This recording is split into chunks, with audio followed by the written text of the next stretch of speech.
morning, chat. Hope y'all are doing amazing today. Plans today. Trying to get through all of the animations, check that layering data, since while there's still little things to fix in the renders, should have enough information to get the bulk of the layering data hammered out. Should be good.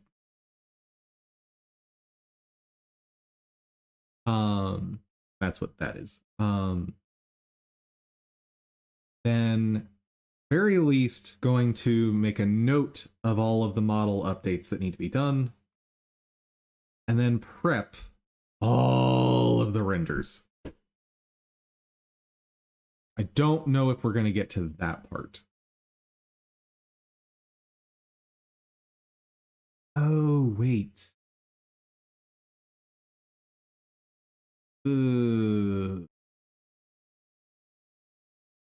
Yep, there's something that's got to happen in the middle of that, huh? Oops. Oh boy.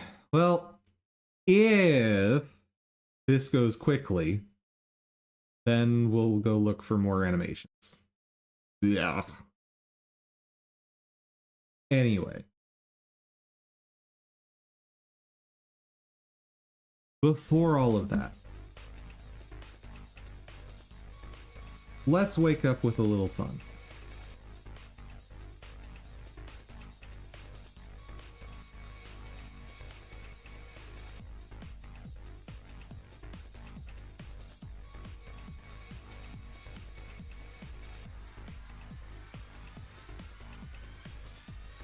And I think in Genshin I'm still starred for XP tomes.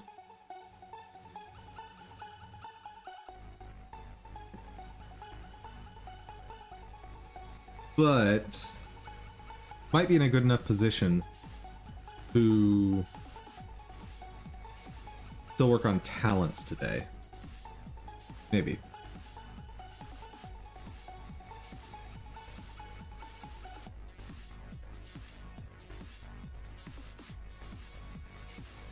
And based on the promotional material I'm seeing, looks like next version, Durin is going to be a playable character. For those who aren't caught up on the Genshin lore, one, spoilers real quick, tune out for like 2 minutes if you don't want to be spoiled. 3, 2, 1. So, Durin was the dragon that is at Mount... what's the ice mountain in Mondstadt? Anyway, the dead dragon there, and what's her face Fire Witch created an imaginary world where, like, Durin's soul, or like a alternate reality version of Durin, was a baby dragon we played with, and later did some weird ritual to turn him into a real boy.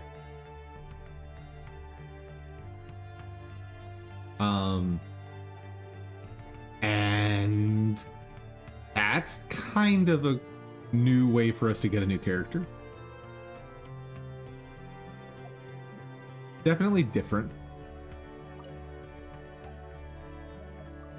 And since it's been such a long time coming, there's been all this build-up. Honestly, I thought Durin as a character had just been dropped. Because ever since the last appearance, which was a while ago, there's just been nothing.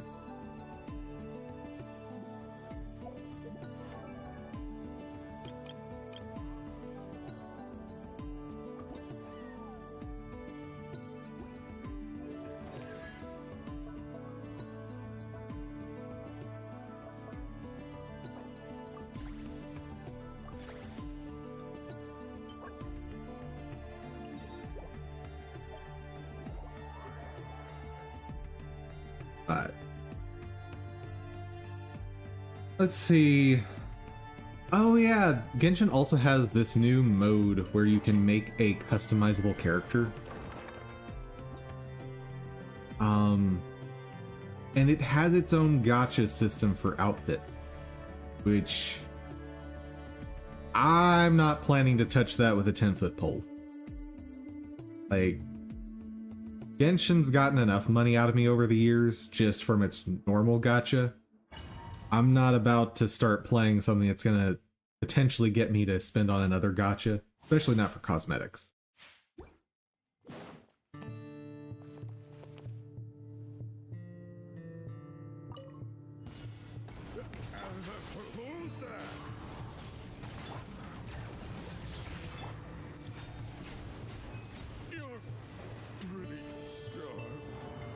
And honestly, as a company, like, MiHoYo makes a lot of money.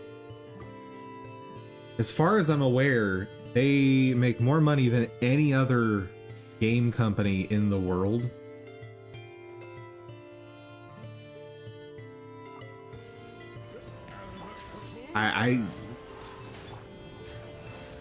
Like, they're definitely a greedy company in a lot of ways, but they've sort of had their limit on greed up to this point.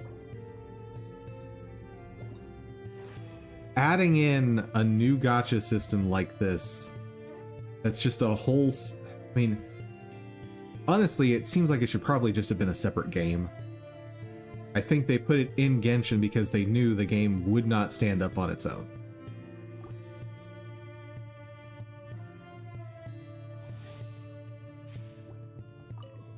That's my peanut gallery take on this one.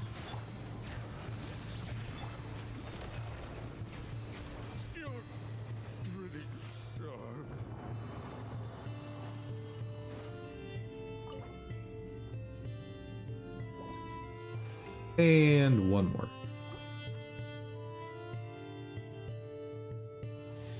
Actually, probably two more.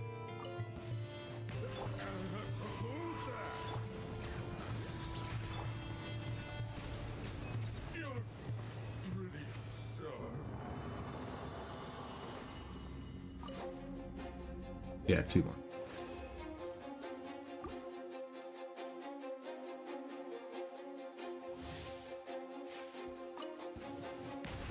These go fast enough, so...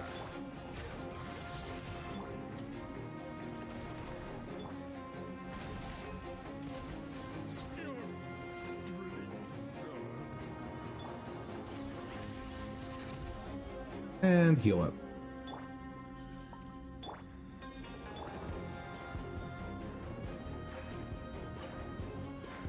I do love Shilonen's kit. It combines so many good support aspects into one.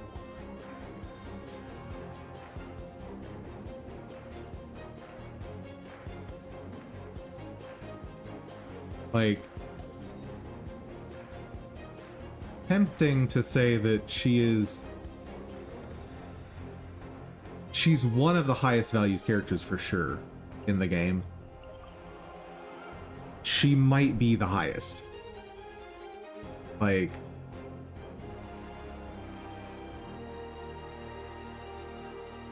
serious damage buff or resistant shred for all of the, some people call the Petch elements, Pyro, Electro, Cryo, Hydro.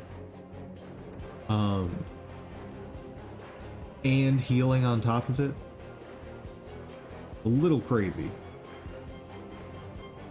And her buff to damage, or indirect buff to damage, is only slightly weaker than Kazuha.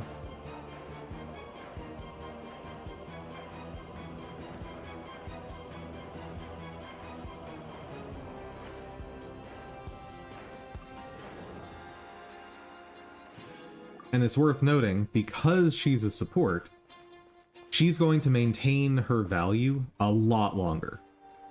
Because we keep seeing power creep on the DPS characters, because of course we do. That's one of the main drives to get the newest DPSs. But Like, Kazuha is still on my main team. He came out, what, like version 1.8? Something like that? When did Kazuha drop?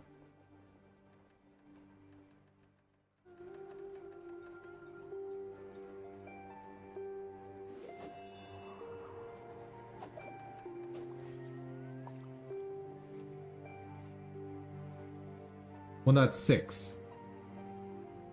So, over 4 years ago, he came out. And he is still one of the best damage buffers in the game. And for a lot of characters, he's the best damage buffer. Like, if you're going with a mono element team, like I do a lot, just the best one. The only elements that you can't use him for is if you want an Animo DPS, if you want Geo DPS. I don't even know that there's any of those viable anymore. Or Dendro DPS, which there are a few of those. But honestly, even like Animo DPS, who is there?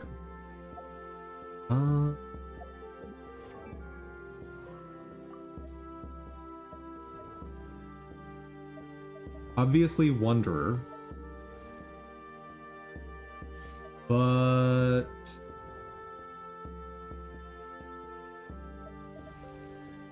oh, there is Zhao, and you can build Shan Yun as a DPS, sort of.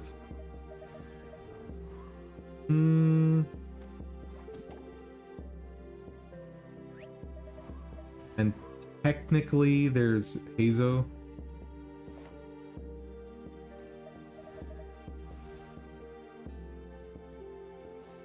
She can do decent damage, but I'm not going to put him in the same tier as these others.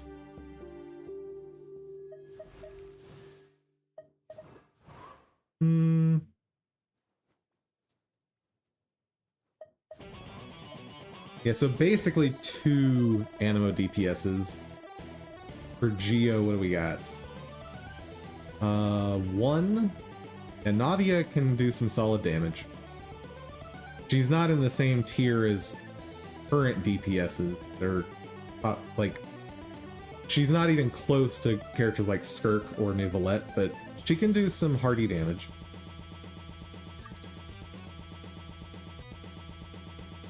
Hello, person randomly trying to join my world during stream. Get out of here.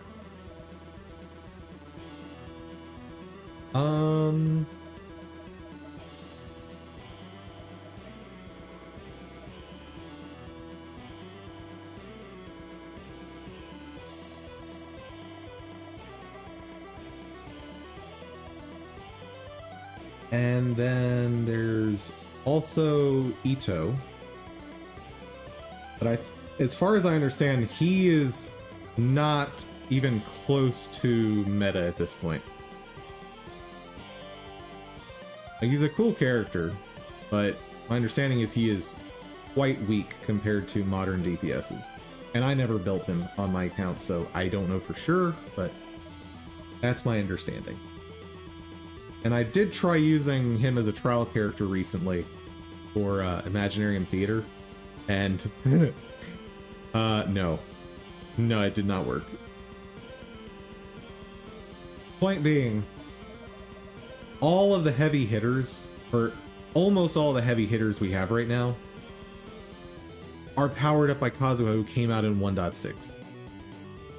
And Shalonen is sort of a side grade to Kazuha. So, as most people will tell you, and I'm just agreeing with, high value characters are going to be the good supports. Because it doesn't matter how much stronger new characters get for dealing damage, if the supports are still giving percentage-based buffs, they're gonna just add on to whatever that new damage ceiling is.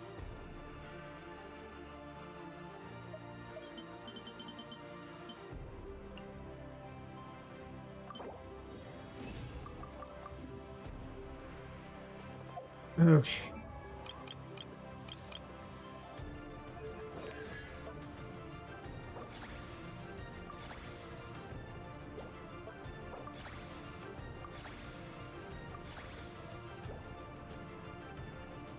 Man.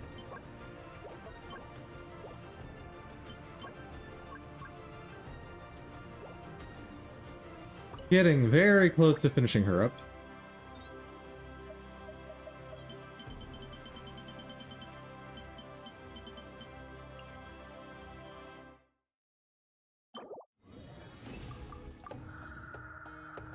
But not today.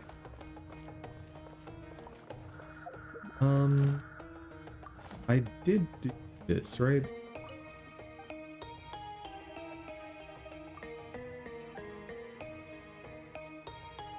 Actually, I guess I could just see here, huh? Yep. What's going on over here?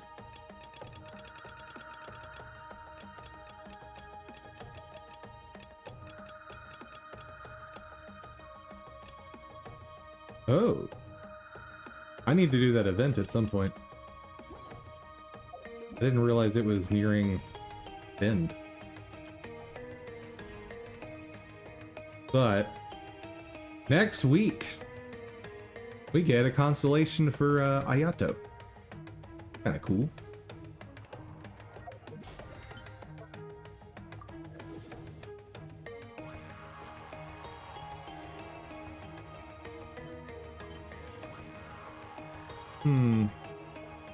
Apparently I need to do some of this off stream. Yeah. Already ate up all my startup time.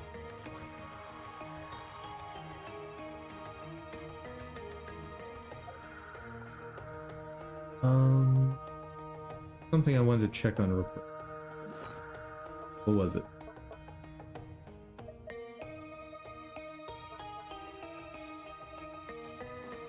I don't know.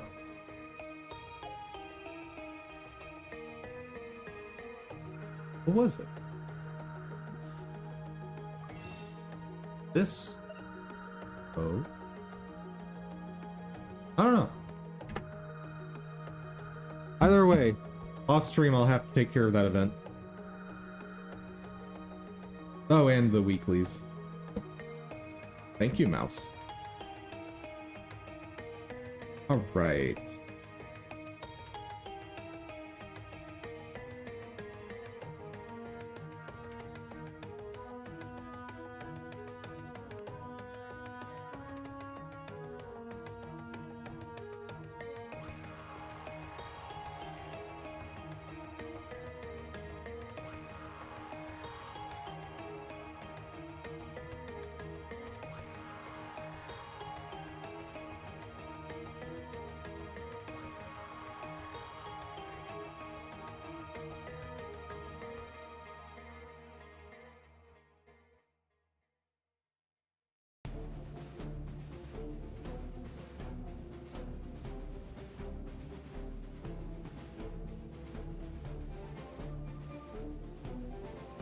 Come on, you can do it.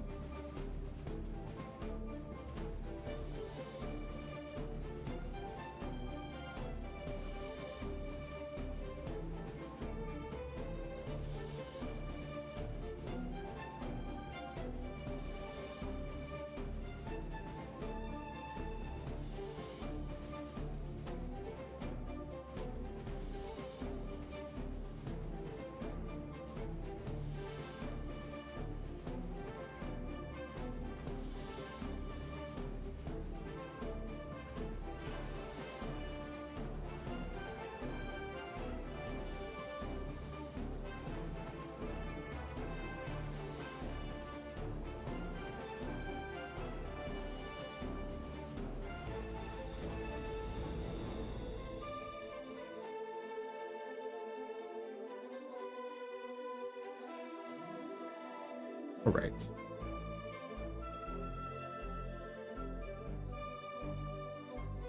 It occurs to me when I add a new animation, I'm gonna have to review this again, aren't I?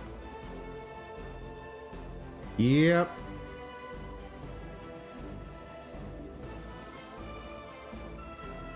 Oh well, here we go.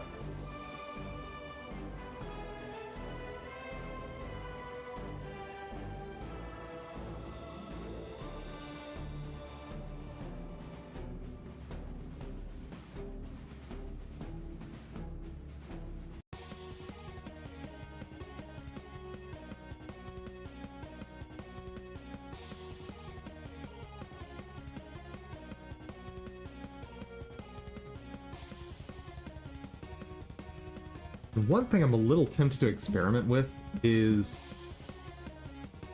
what if I put cell shading or like a boundary around just all of, or not all of the pieces, but some of the pieces, like gloves?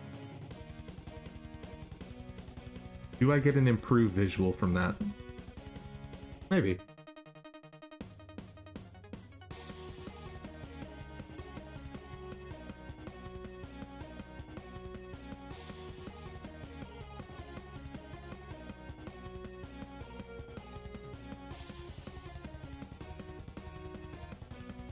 Happening in that frame.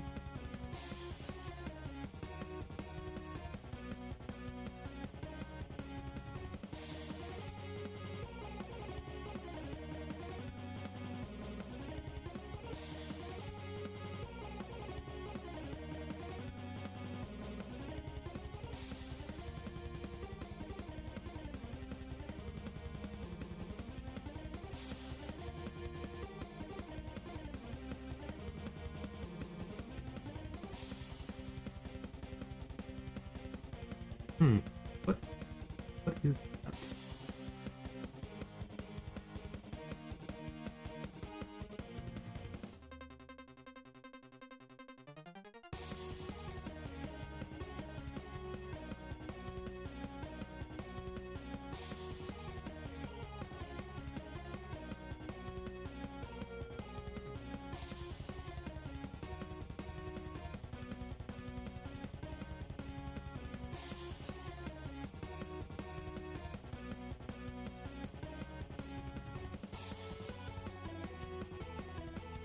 Something seems off here.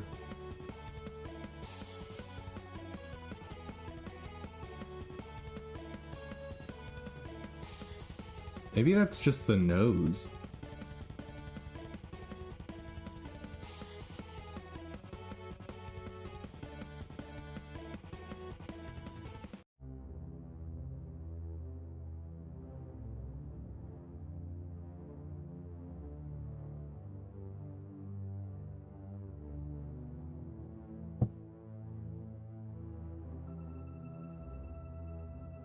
Yeah, that's just the nose.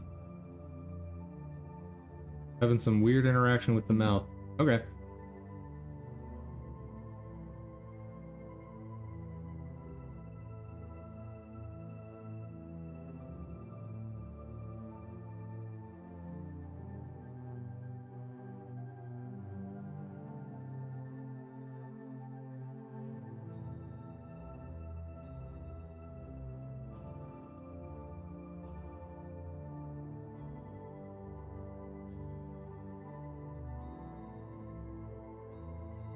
Looks good to me. And actually, these three are made up of these attacks, so as long as these three are good, we can move on.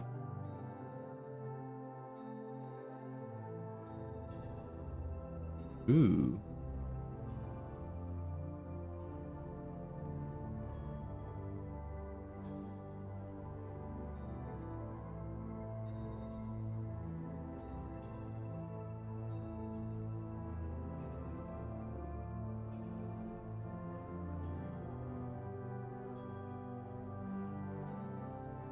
How do I handle that? The hair popping out in front? I'm not right.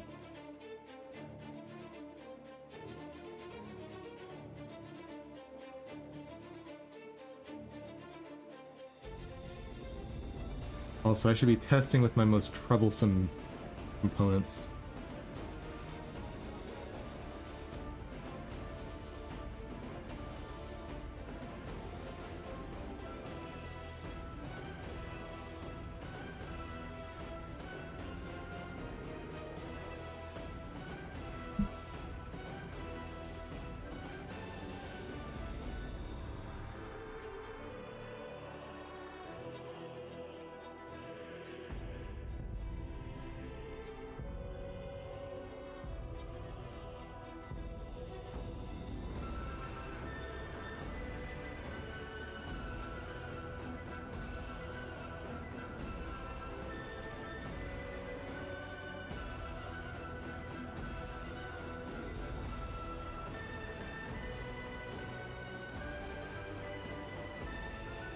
Yeah, I never did solve this.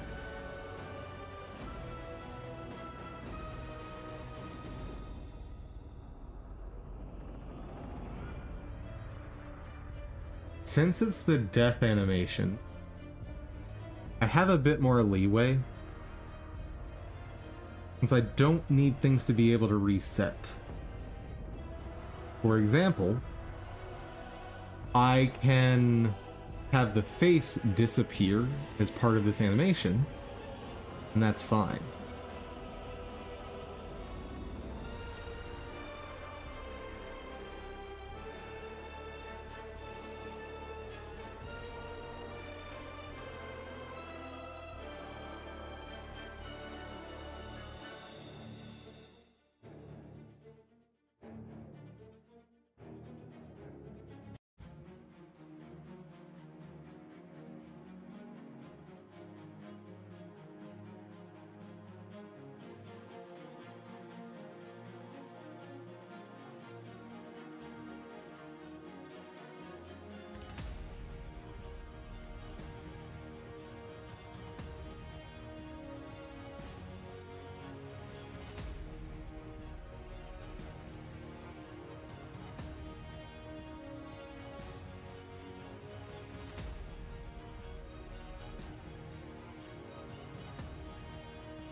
Actually, you know what?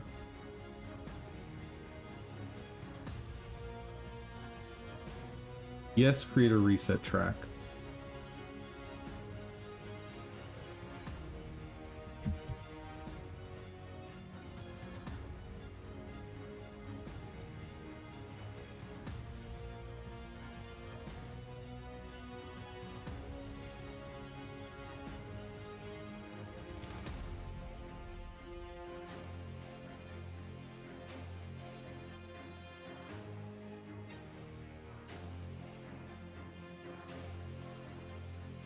But I have a feeling this is not going to work for some of the other angles.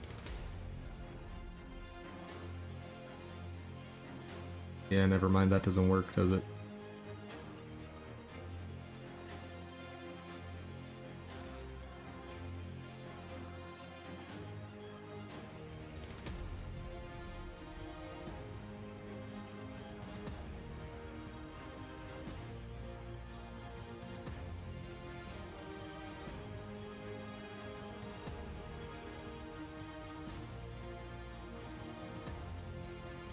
Okay. New idea.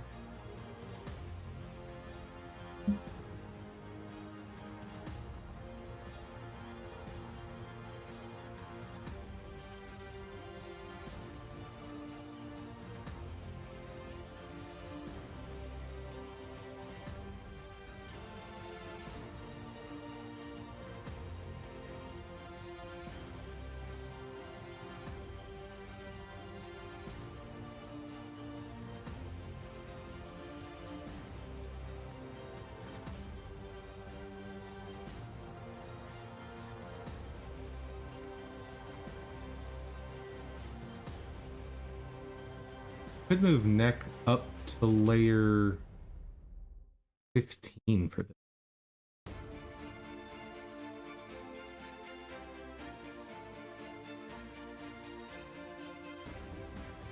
Might work.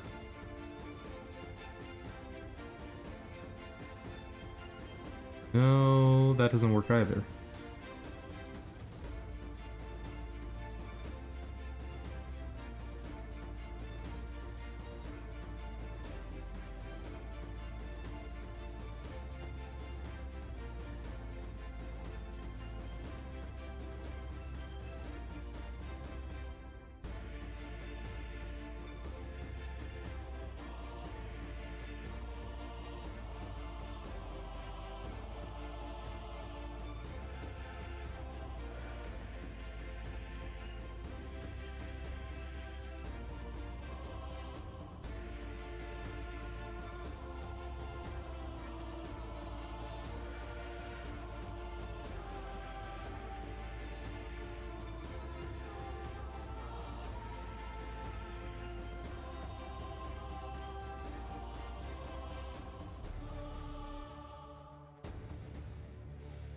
Hmm.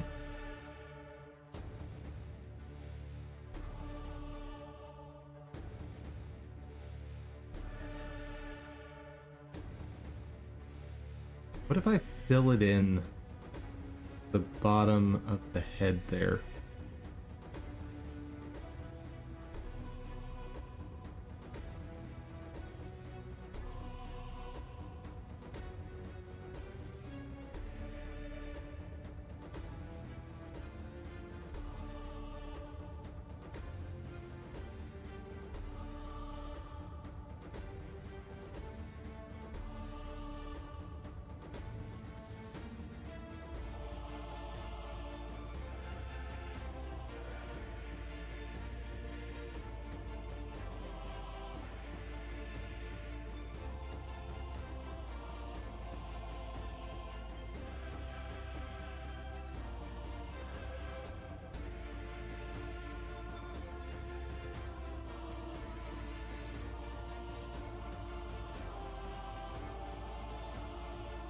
Okay.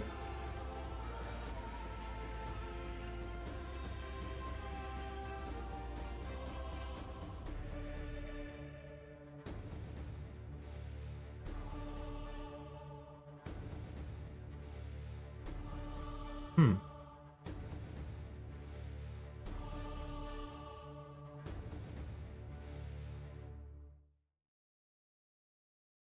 Why would direction be a negative?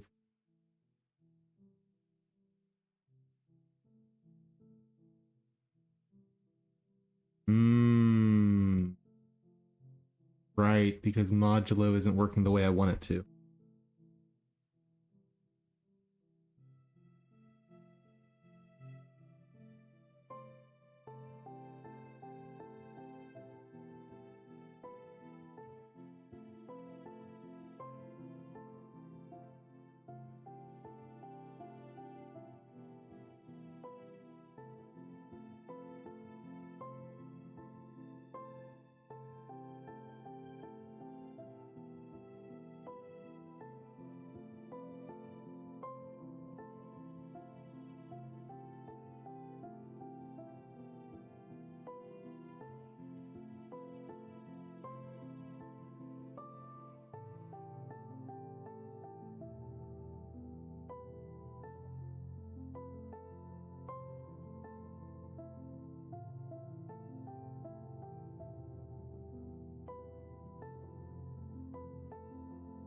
Oh yeah, I don't have that global anymore, do I? Oops. Um,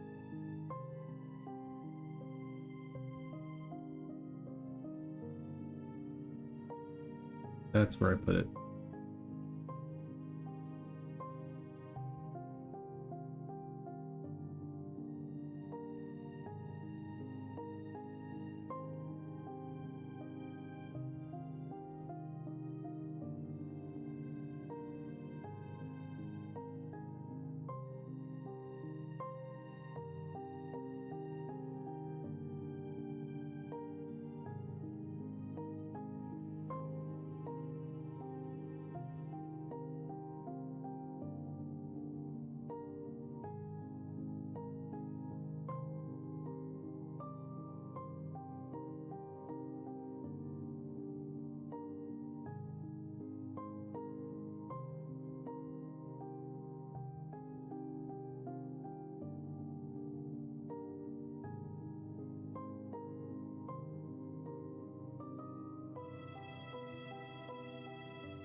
What is the most efficient way to construct a modulus or a mod operator? Operation, I should say. Um,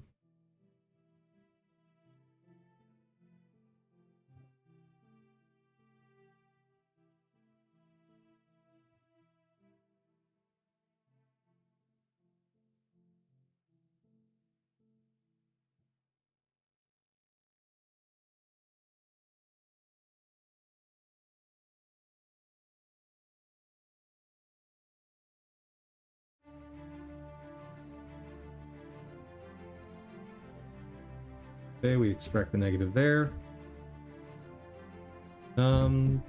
Times equal negative. Okay, so we make it positive if it's not already. Then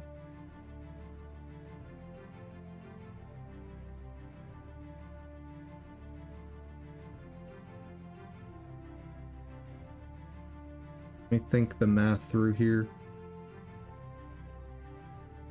Yes, can do this.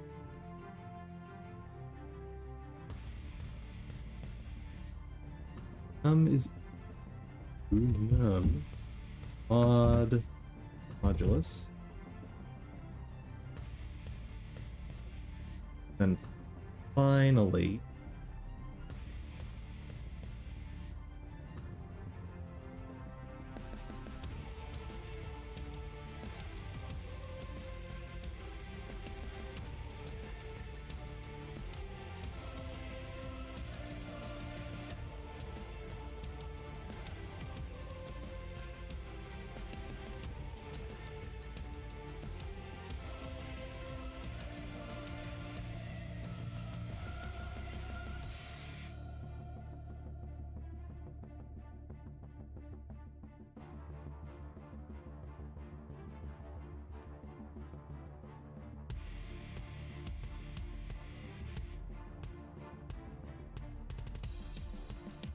actually, there's a question.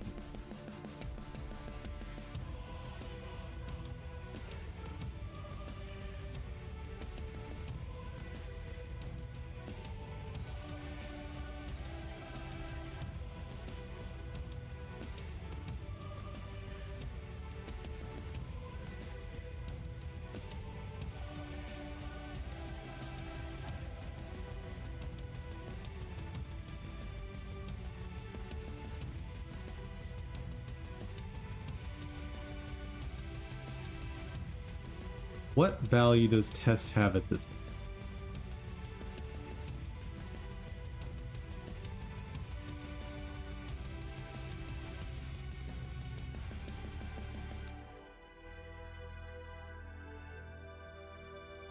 -2. Okay. So if I just do mod, then check for negative, we're good.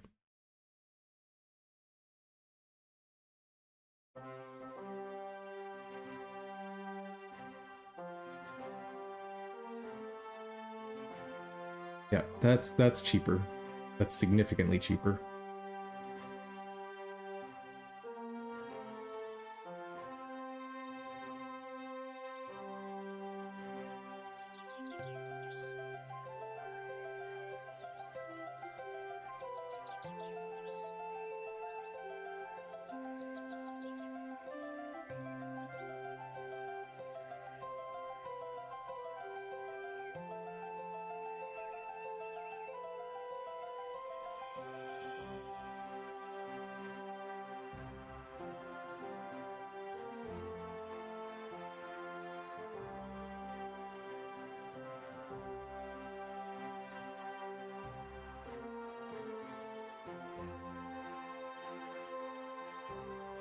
And just in case,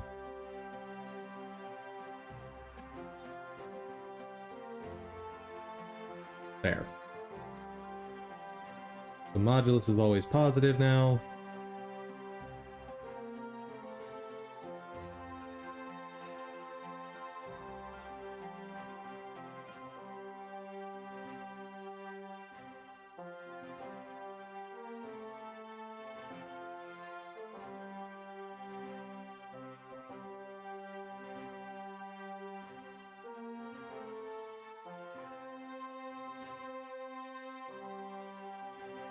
Let me see if someone has mentioned this.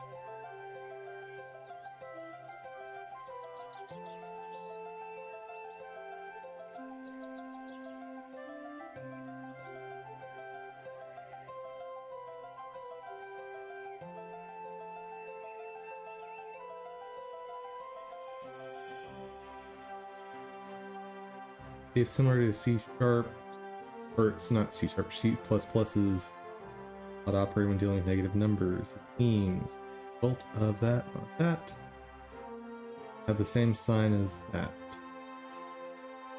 Really?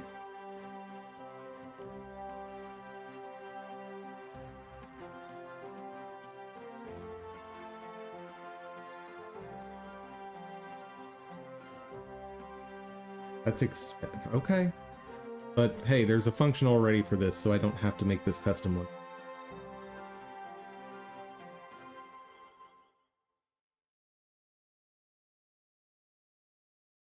Okay.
That could be negative.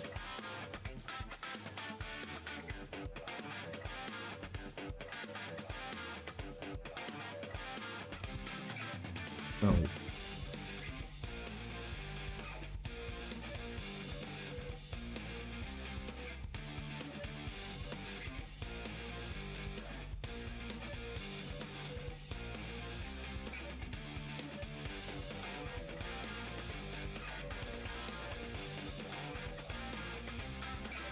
That one's fine as is.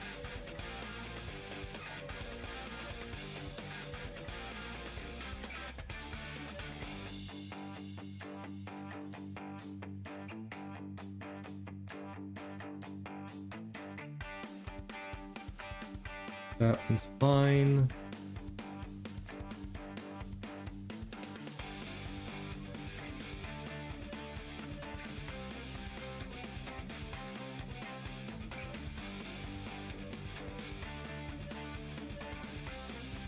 This one shouldn't be a problem. Oh, no, it could be.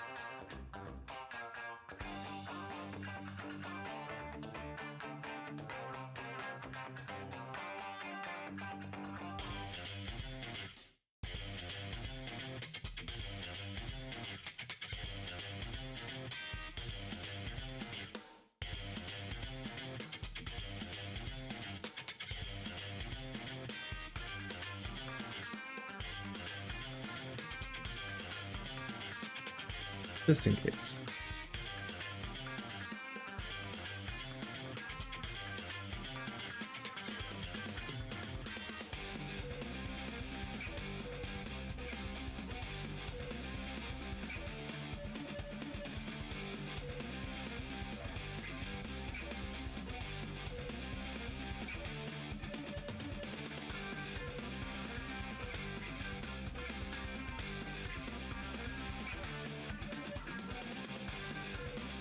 The rest can stay.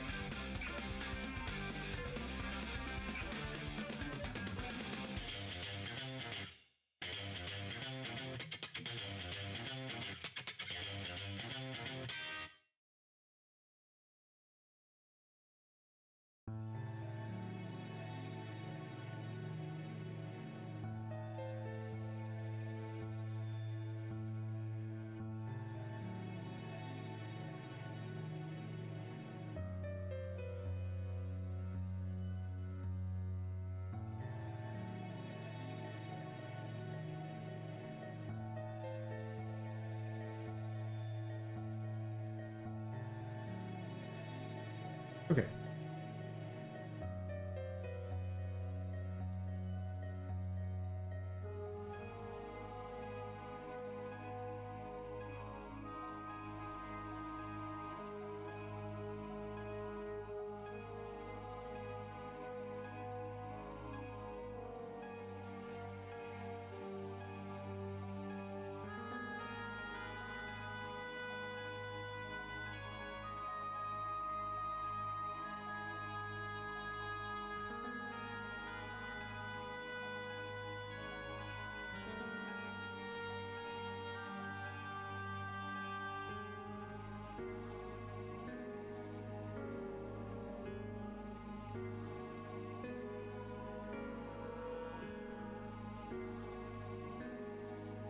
Seems to be working now. Good.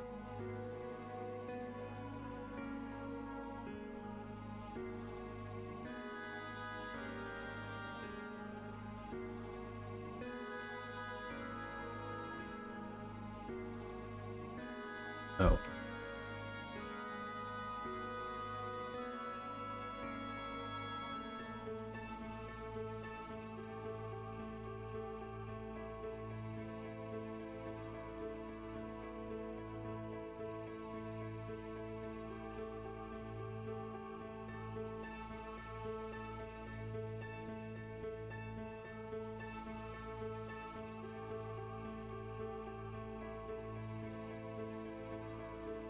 Something weird is happening right here.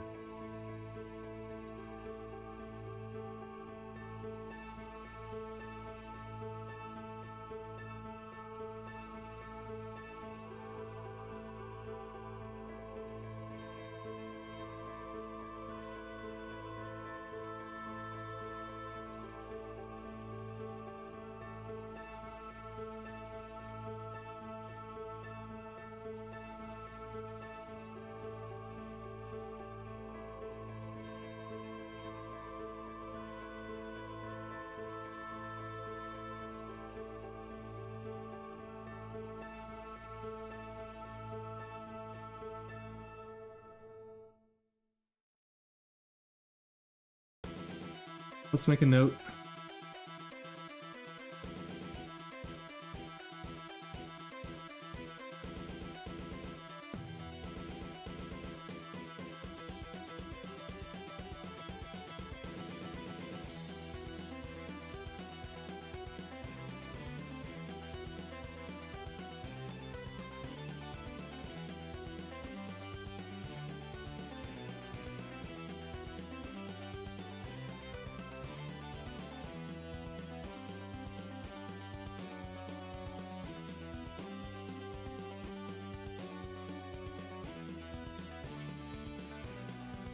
But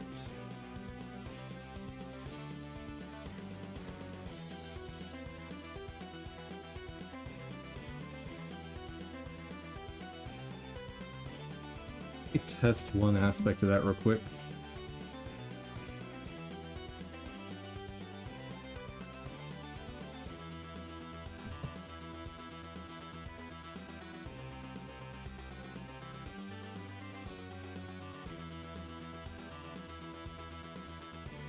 Maybe that's not the problem.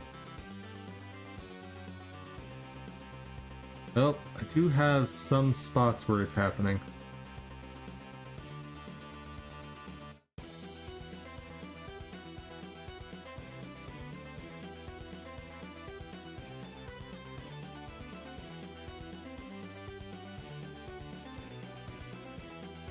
What is glove data doing?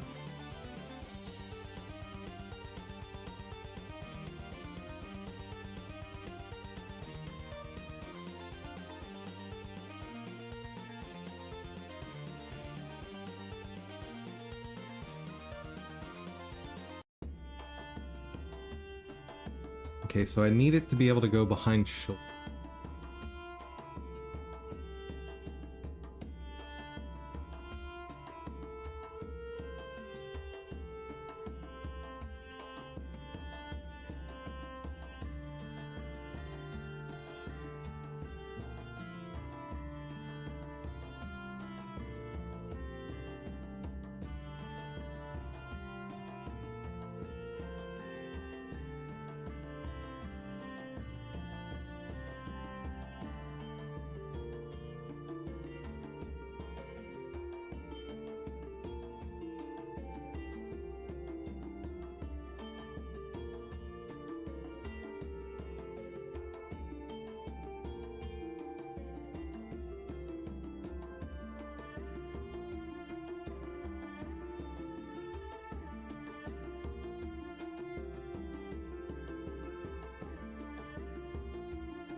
What do I do about you?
Hey there, Hyena Quest.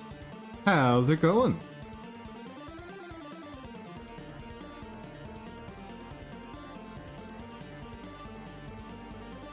What's the word? Yeah? I'm doing pretty good, just still trying to sort out the little problems, like right here, where this detaches. Know what I mean? That's all gonna be like 1 pixel when this is at proper scaling, but gotta get it ironed out. Bug hunting? Yeah, I guess it's bug hunting.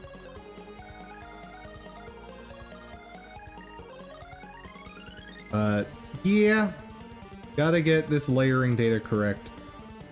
For reference, this guy is made up of 1, 2, 3, 4, 5, 6, 7, 8, 9, 10, 11, 12, 13, 14 layers. There's 14 different sprites in this character right now.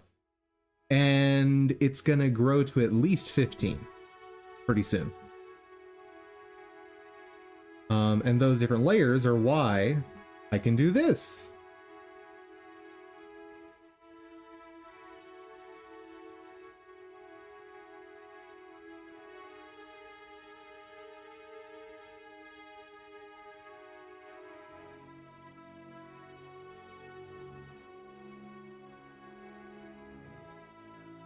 You're not going to find many pixel art games that you can do that type of customization.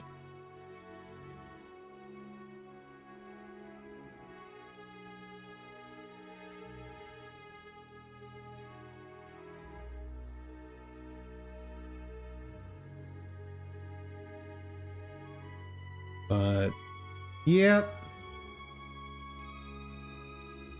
I have learned I shouldn't say all, I've learned so many reasons why no one has ever done this before, but I'm doing it.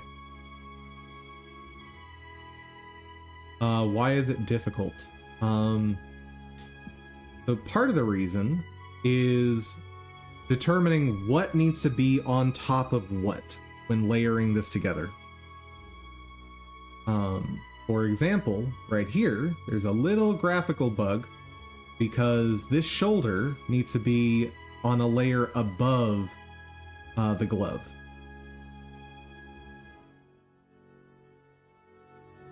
And part of my issue is I have a single layer for both gloves right now. Like, they sort to the same thing.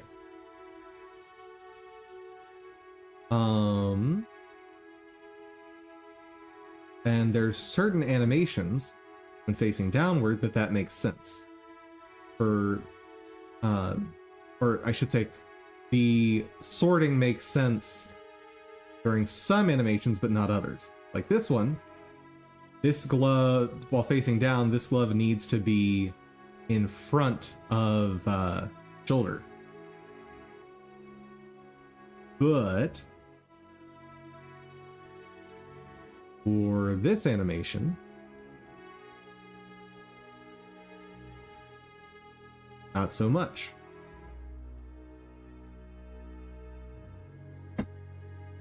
And you've got some complexity with some animations. You'll have a single object, like single physical object, be both in front of and behind another object. You're dealing with some specific combinations. Is it worth throwing so many hours at this bug when there are more important stuff to deal with? Maybe. Maybe not. Considering creating this character I'm almost 6 months into, you decide.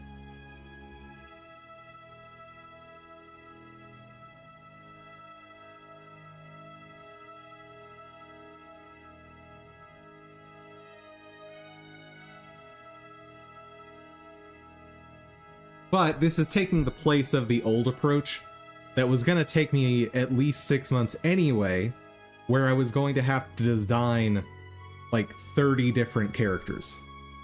So, do I design 30 characters, or do I spend 6 months to create character customization?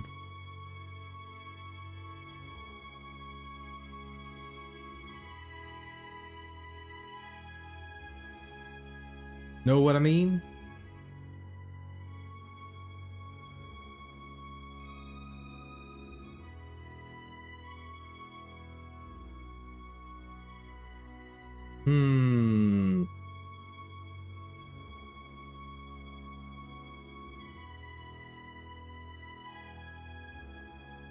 And like, on this, I'm so close to having it all right.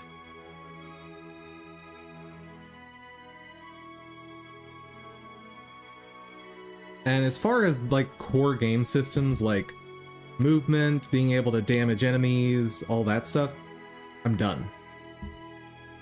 Finished all of that in well within the first year of development.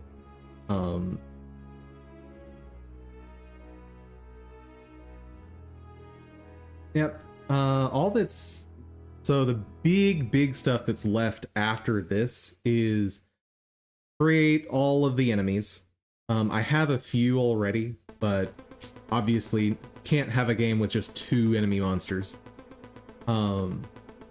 Need to create all of the UI for menus and all that fun stuff, and then the stat system, which I'm gonna try to hire someone to handle that for me because I have no idea how to do that.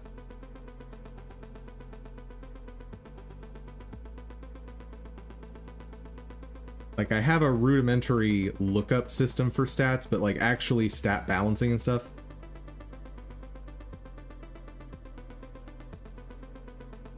reminds We have KF3. I don't know what KF3 is. They have only like 7 monsters and it kind of works. Fair.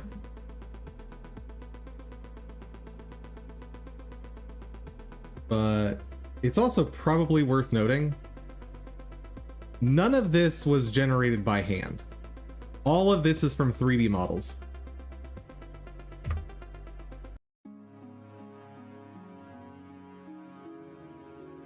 It occurred to me that I've done a decent enough job that people may not realize that that's a 3D model there. That I'm using a extension I made for Blender, or add-on for Blender, to convert 3D models into sprite sheets.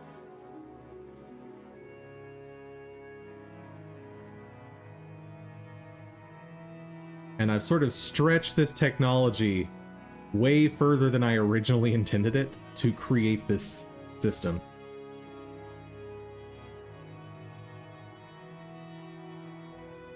Well, there you go.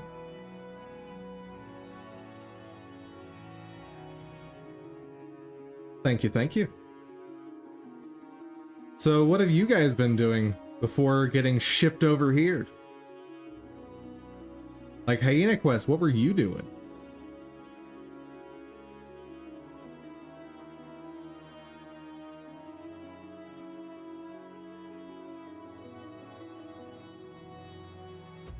Doing some maps? Nice, nice.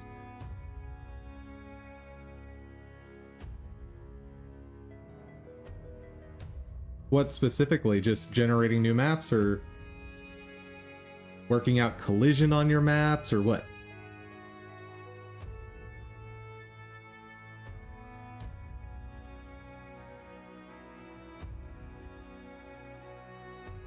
Ooh, templates for map generation. You ready for some foods? I understand that. The hunger after a long stream is real. Alright, so I made a note of that.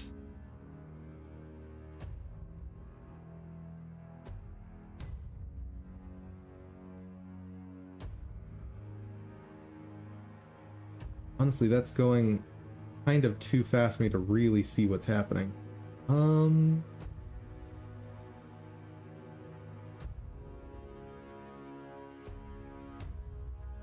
I think the weapons are layered wrong here.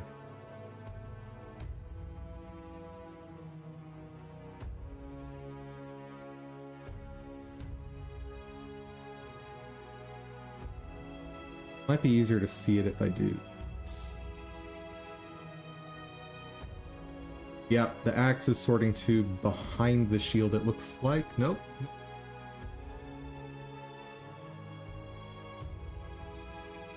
Oh. Oh, interesting. I hadn't even considered this problem. The glove is sorted behind the shield. Oh, this stupid animation. Oops. I think that answers the question I've had for a while, though, of do I need to split the gloves into separate layers? I think the answer is yes.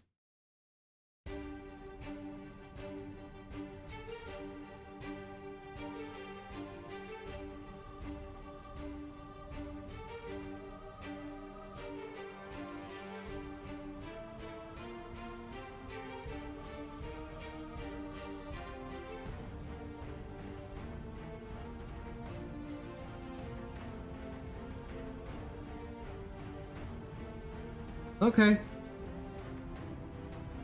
So the, like, 15 or however many layers is going to be 17 or however many, like... Ah! Is there any way for me to avoid that?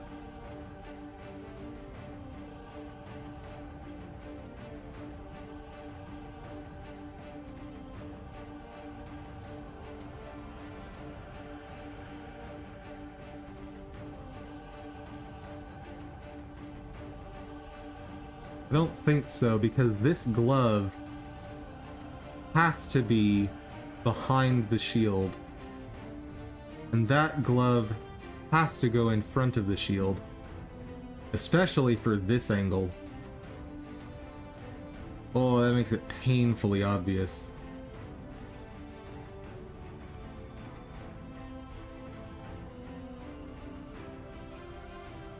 I can do a weapon rotation on this one.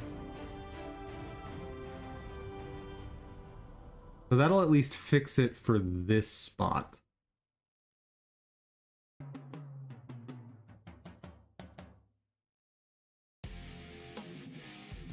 Okay, and it's sort of a non-issue for this.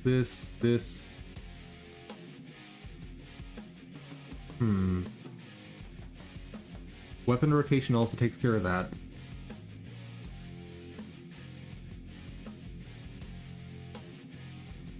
And this is the spot that I've been worried about.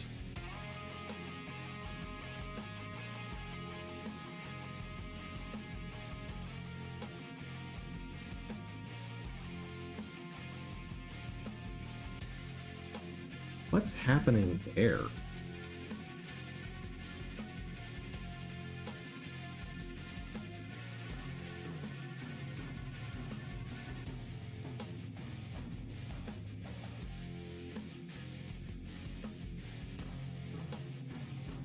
Hold on.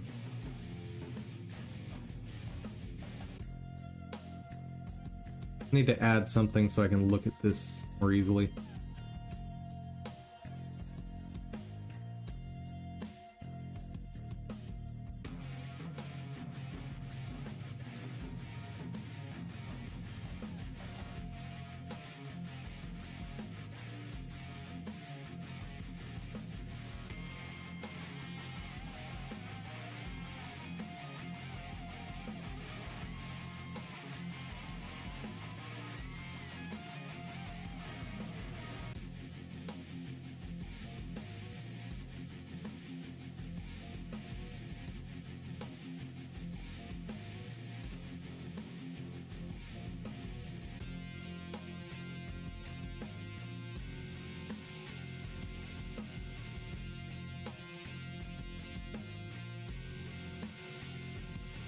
What is the property for this?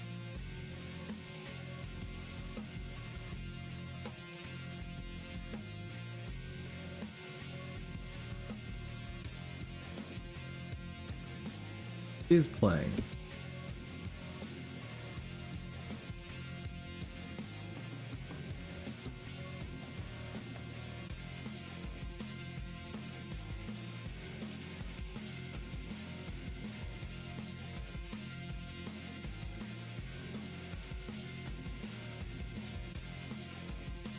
Is that legit? I don't remember. But we're about to find out.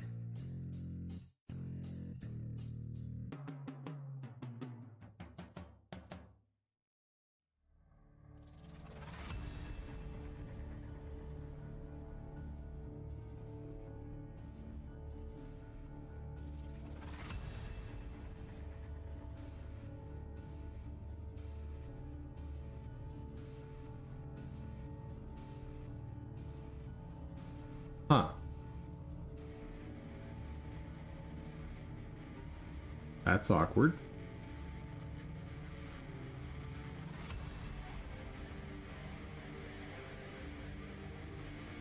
What's wrong? Okay, so that is not legit. Got it. And is that ever getting hit? Yes. It's just not doing anything.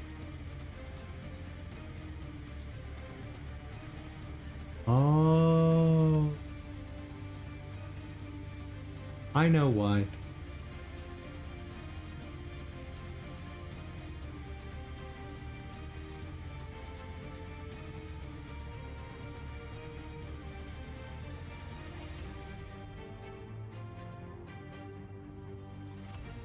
There we go.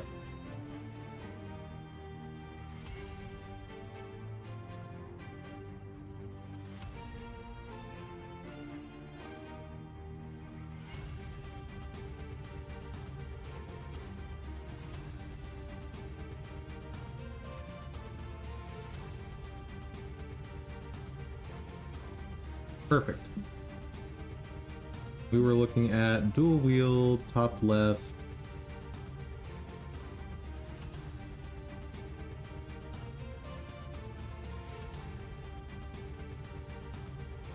Hmm.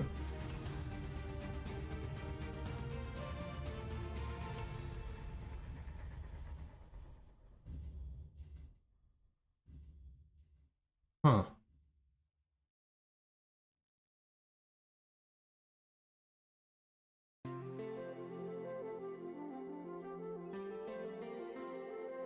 What's that shoulder doing?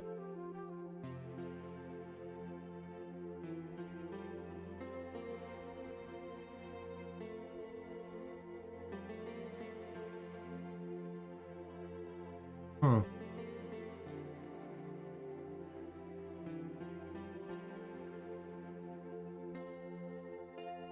But it's not a problem to start, so...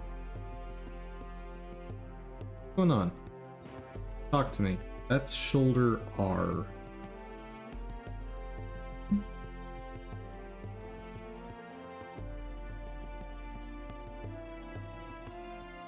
It's at 10. And hair is at 15. So why the heck is that shoulder appearing above the hair?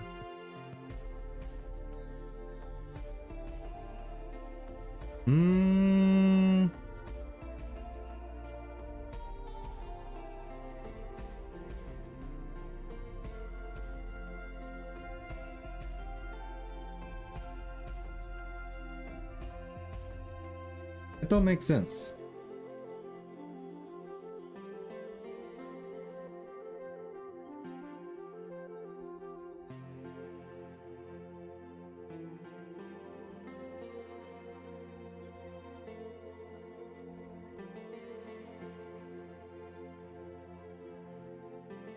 Yeah, it's that shoulder.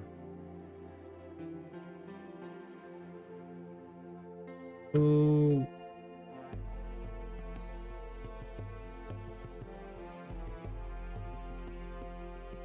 how does that happen?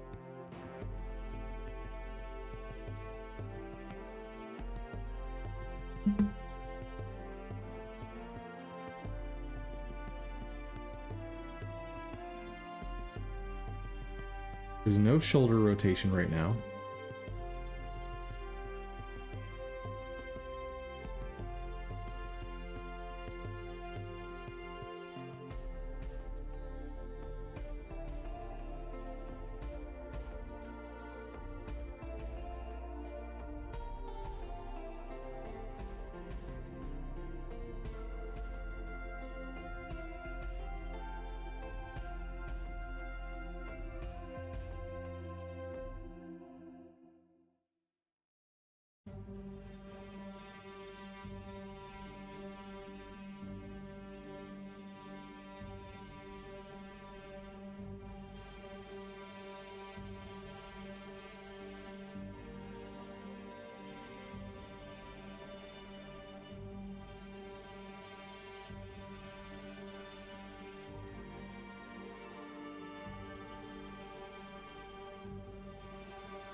Hmm.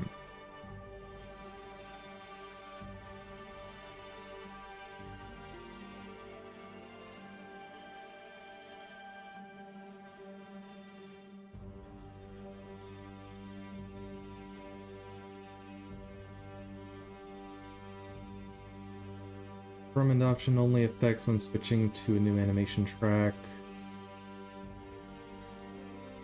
Or if the same track but at the start or end, does not affect resuming playback that was paused in the middle of an animation. So should I just have it play the current animation? Okay.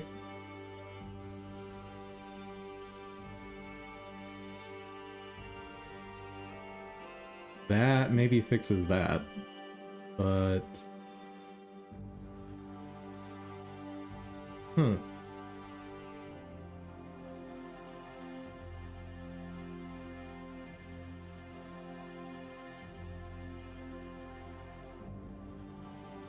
There's just a lot going on in this animation.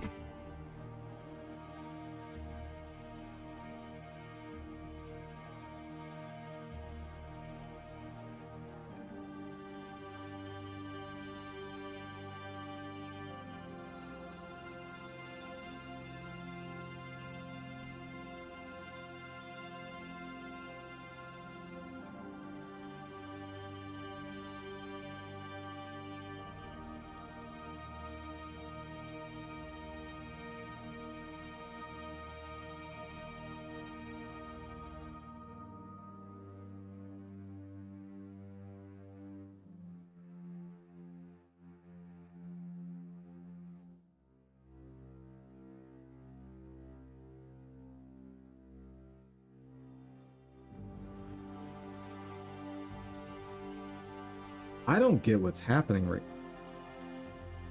now. That just doesn't make sense.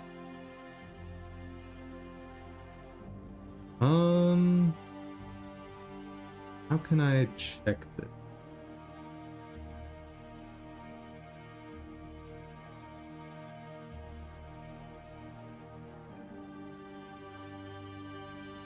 Hair and face are at the same layer, so face is at -5.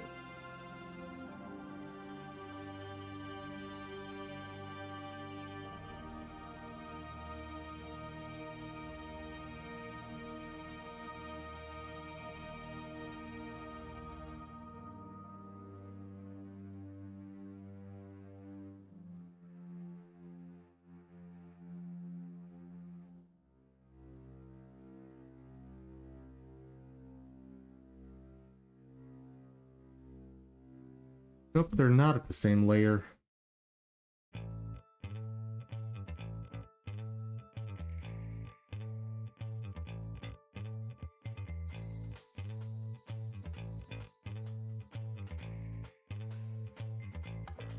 So I get why the shoulder is in front of the face. That makes perfect sense. But it going in front of the hair doesn't make sense to me.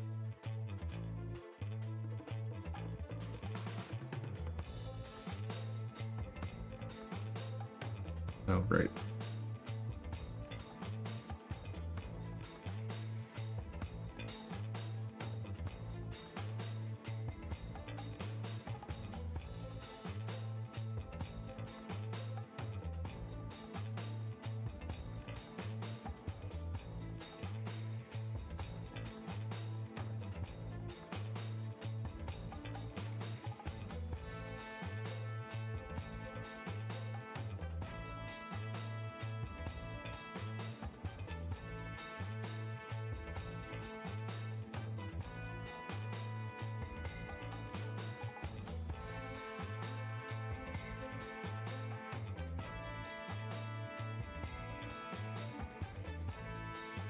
What do I do?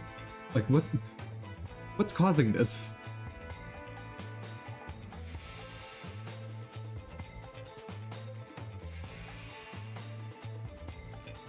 Okay, self.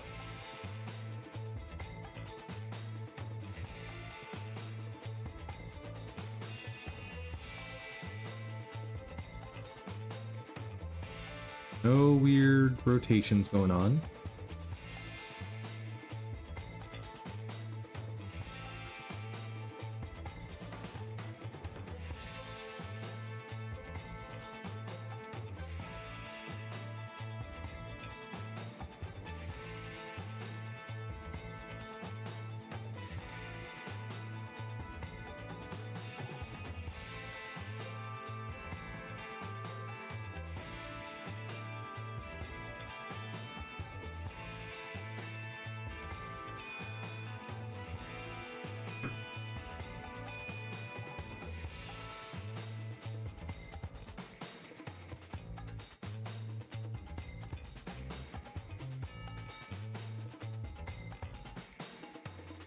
The only thing that makes sense is that shoulder R should be going up to...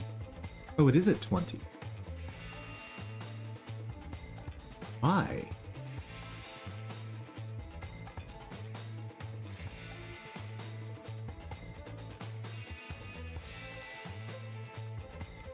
What?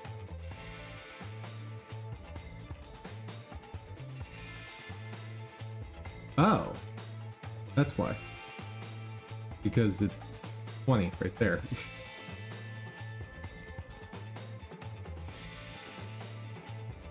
Or, not that one, this one.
You know what?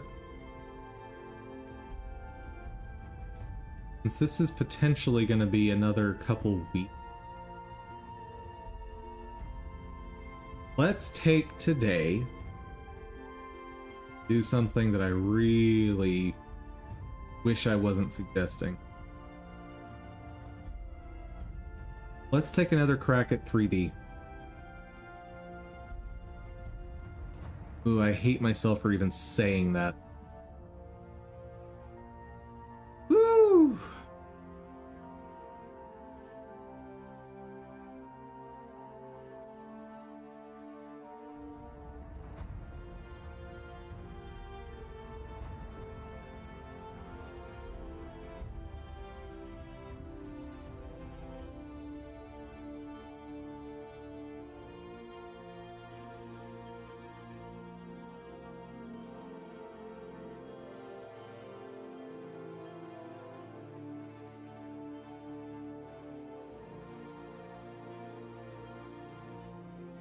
Actually, there was a problem with 3D that if I can't solve that, it's not a solution anyway. So I can at least take, you know, a half hour here. Let's do a proof of concept. Very, very quick and easy. Can I throw in an animation and get a frame rate, like a non-continuous movement out of it?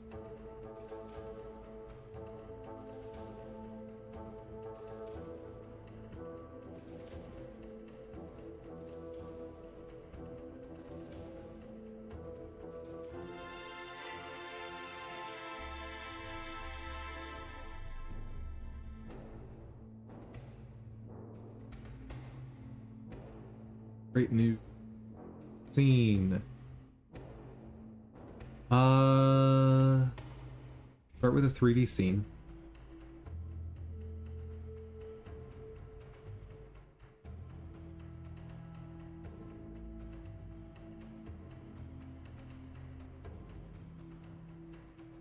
Okay.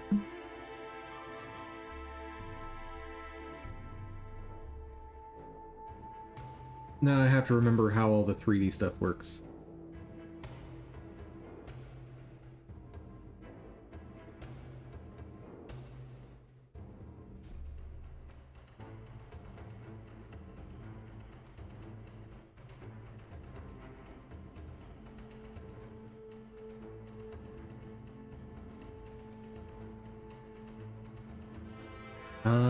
Go import lens.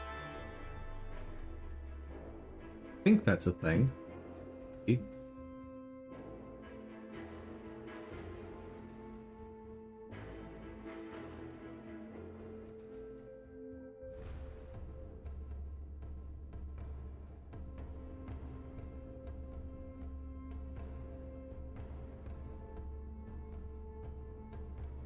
hide or remove camera and light.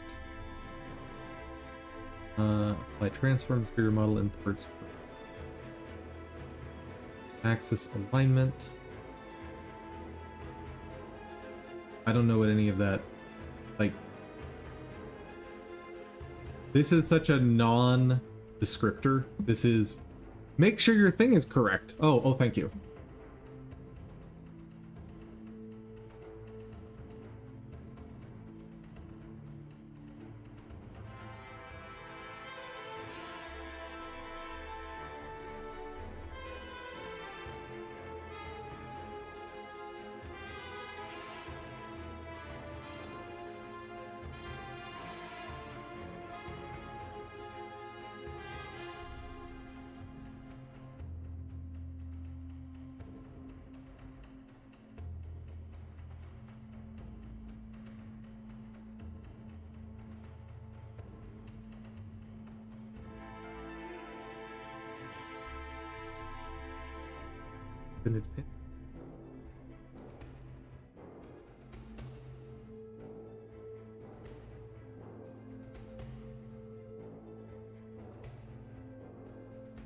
Where's that?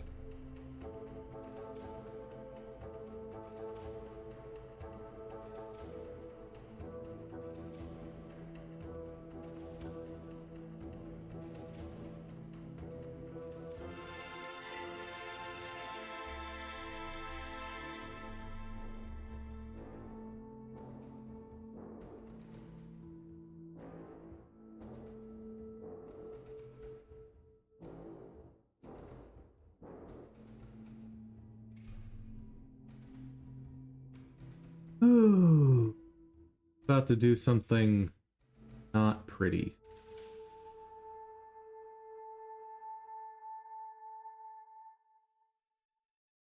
Godot is about to be very mad at me.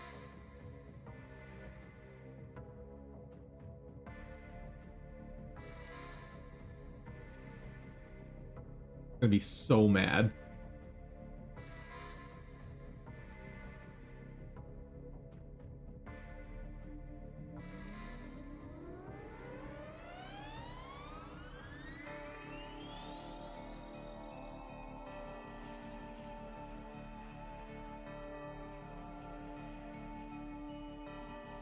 Here goes the massive import. Whenever that decides to trigger. There we go.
Oh. Wait. Can't... No, I can still accomplish the customization the way I wanted to. even if I move to this approach.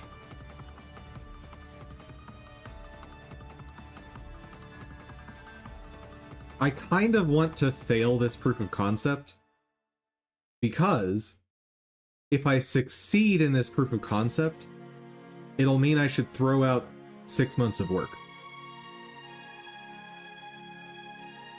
That's not great.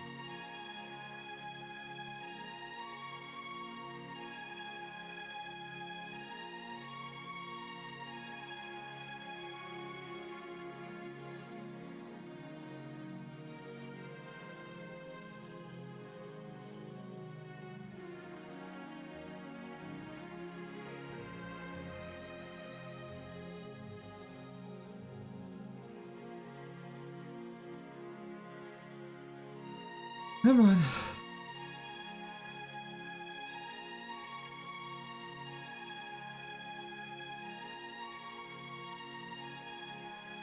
Godot gonna crash on me. Let's give it a little more help.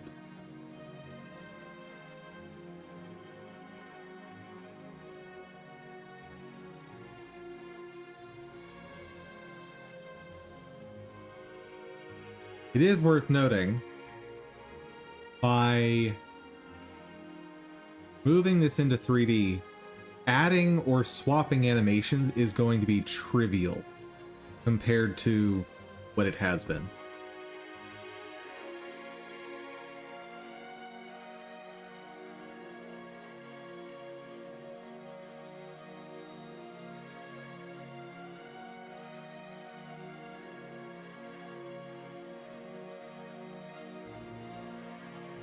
Pictures and file size, require additional steps.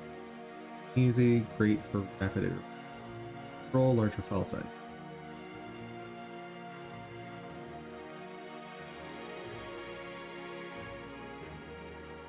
So we'll probably want to convert it to GLB at some point.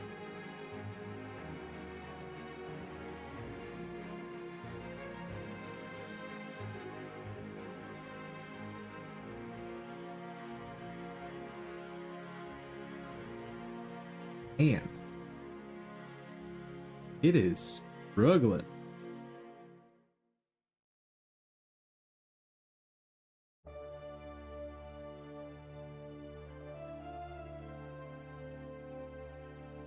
All right, while it's doing that,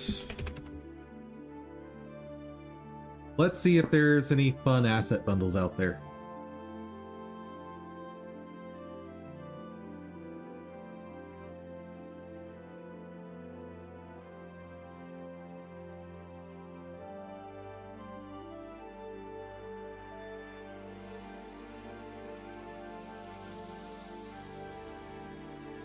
Ultra Unreal Asset Mega Pack. That might have something.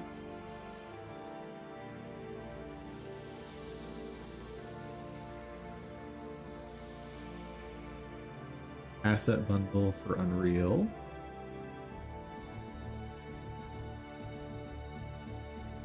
Assuming this is from Game Dev Market. But we can take a gander.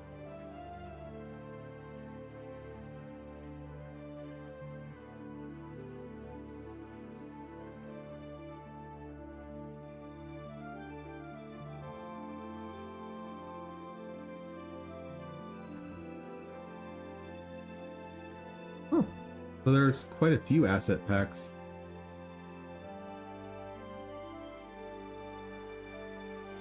But, as with all assets we purchase, it's going to depend on licensing. Ooh. Well, hey guys, if you want to make a 3D game, here is a dirt cheap asset pack for you. This will only give you the standard license, I believe, so if you have made over $100,000 in the past year, you're not allowed to use this. But for the rest of you, this is great. So honestly, if you had over 100,000 in profits last year, you can afford this.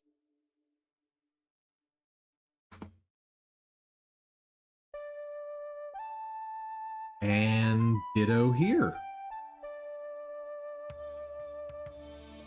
You might be able to work something out with Epic to only pay the upgrade cost off of this, though. So it may be worth getting these bundles.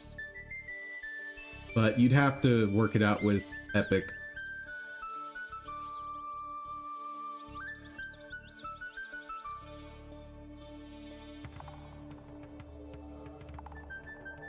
Dude, some of these are gorgeous. Oh, with ChatGPT. Huh.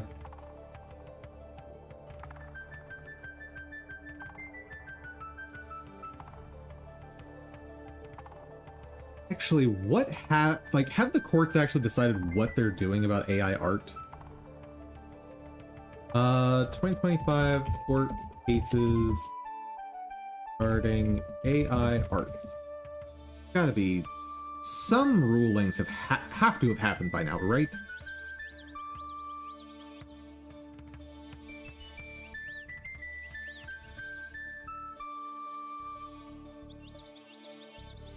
Rulings on copyrightability of AI-only art. And I do love the fact that I'm essentially asking AI to tell me whether or not I can use AI. March 18th, U.S. Court of Appeals and the D.C. Circuit confirmed that works created solely by AI without human authorship are ineligible for copyright protection.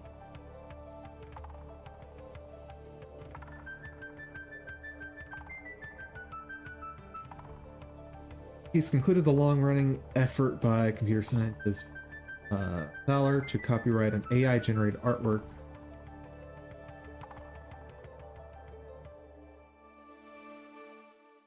Court upheld U.S. Copyright Office's position that human authorship is a foundational requirement of copyright law. Thaler petitioned the Supreme Court, arguing that the decision has a chilling effect. Yeah, no kidding. Fair use in AI training. Arts be Anthropic. June, U.S. District Court for the Northern District of California ruled that Anthropic's use of legally purchased books to train its Claude AI system fair use.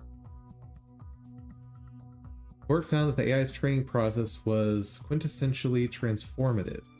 However, the court also ruled against Anthropic for training its model using books obtained from pirate sites, finding that this practice was not fair use, directly harmed the market for the original. Wait.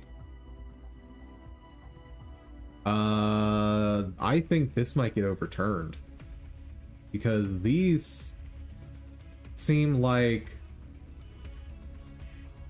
fundamentally different opposing opinions. So, like, there's an argument to say that getting it from a pirate site is, like, that's a problem, obviously, for copyright. But the place that you acquire something from and whether or not it is fair use are two completely different topics. Like, if I acquire a book from a pirate site and then transform it, it's still fair use, but it's also a copyright violation under a different law. Following this decision, Anthropic reached a settlement with the author and copyright holders of the pirated work. Separate ruling, different judge, same district court reached a similar outcome. The court ruled that Meta's use of books downloaded from pirated libraries to train its Llama AI is also fair use, focusing on the transformative nature of the AI. This sparked debate because it disagreed with the reasoning in the Bart's case.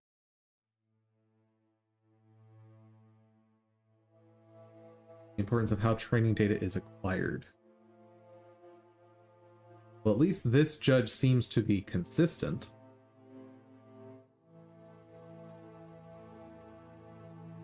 Disney and Universal versus Midjourney filed in June. This lawsuit alleges that the Midjourney image generator infringes copyright by training its models on the studio's intellectual property and generating images featuring famous copyrighted characters.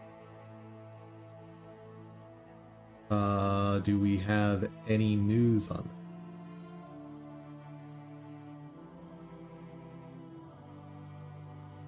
Because if the courts are ruling I can, like, AI use is fine, then I need to look at completely changing my development practices to speed things up using AI.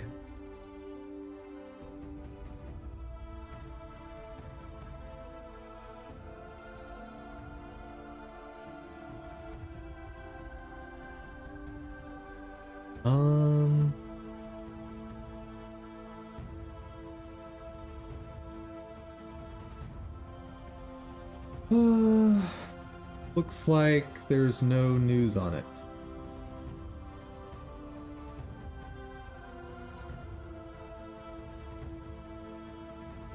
This is gonna be probably nonsense advice, but let's see what this article says. Maybe I agree, maybe I don't. Quick overview of the lawsuit. I know what the lawsuit is about. Understanding fair use. I twist. That's still being decided in courts.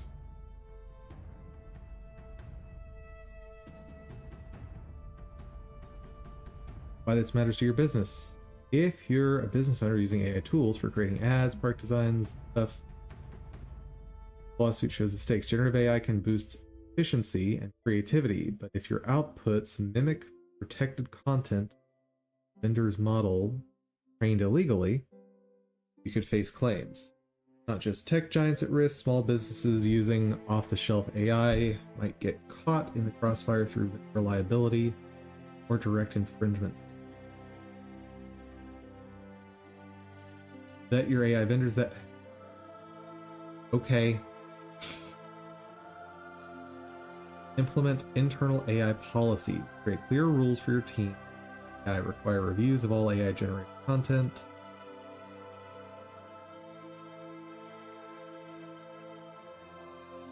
Document human edits to show your output isn't by plagiarism.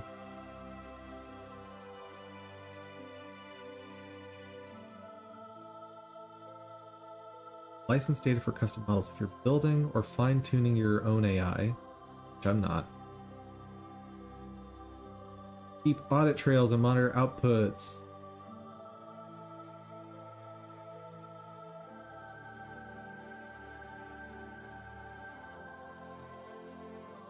Stay informed. Okay. Yeah, no, this is a bunch of not useful article there. Getty Images versus Stability AI. Ongoing suit. So it's still ongoing.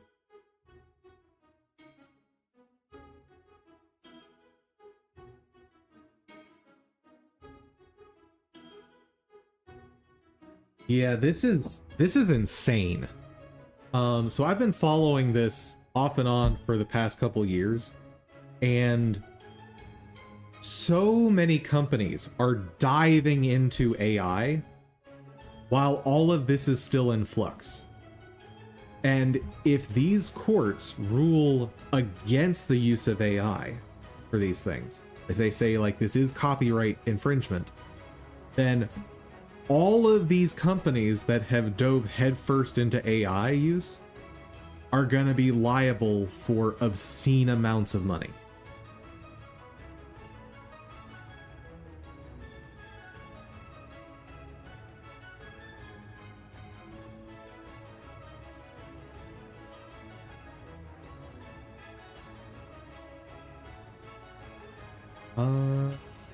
Fair use defense is complex. Yeah, no kidding. Copyright infringement claims are being brought by a wider range of rights holders, including major films. Yeah, so unfortunately, we are still in the early stages of these lawsuits. And, like, people are using AI for generating code as well. Like, you may have heard of vibe coding. Well, As far as I know, there have not been court cases relating to that yet. Court cases relating to AI use in software.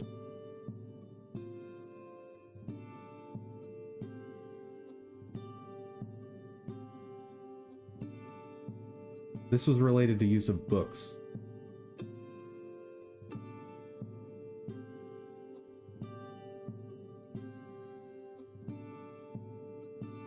They were meta finding that the authors had failed to prove market harm from the use of their book. Yeah, so like this one, I think is going to be overturned at some point. Because the whole purpose of AIs like ChatGPT, like Gemini, is to take the place of old search engines and provide a new, more robust and efficient way of gathering information. Well, if these AI are being trained on books, then people can get all of the information from those books through the AI. Like, I don't see how. So this, if I recall correctly, this was in a California court.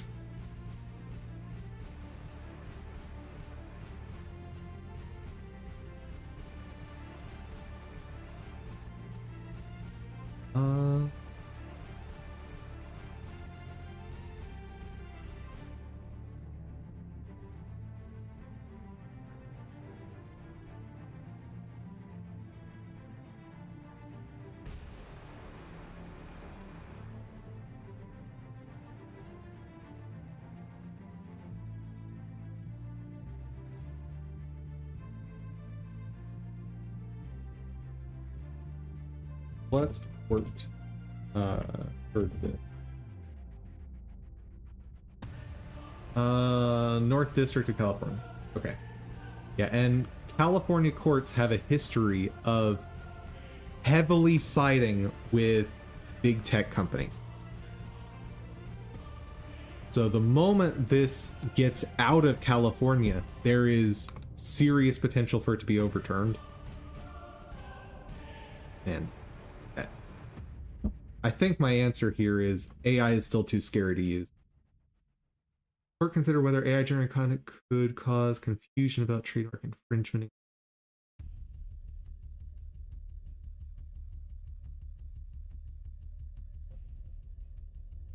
Court cases relating to code generating AI.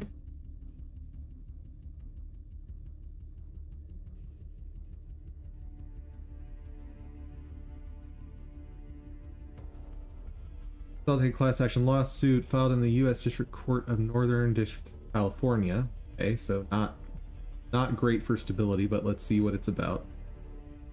Prominent case for code generating AI. Plaintiffs are anonymous coders, John Doe, 123, etc. Against defendants, GitHub, Microsoft, and OpenAI developed the AI model Copilot. Breach of open source licenses. We're going to have a hard time on that one. Copilot was trained on code from public GitHub repositories that use open source licenses as AI and GPL. Copilot suggests code, it allegedly fails to provide the required attributes. Copyright notices, license terms, violating the terms of those licenses. GPL, yes, and MIT, that would be a violation. The suit alleges that by stripping away license and attribution information, Copilot violates section 1202 of the... Yay. I agree. Unjust enrichment and unfair competition. Plaintiffs claim that companies are profiting from the work of open source developers without properly compensating them or following licensing rules. This is not a strong argument because your work is open source. Like, you have an argument on attribution,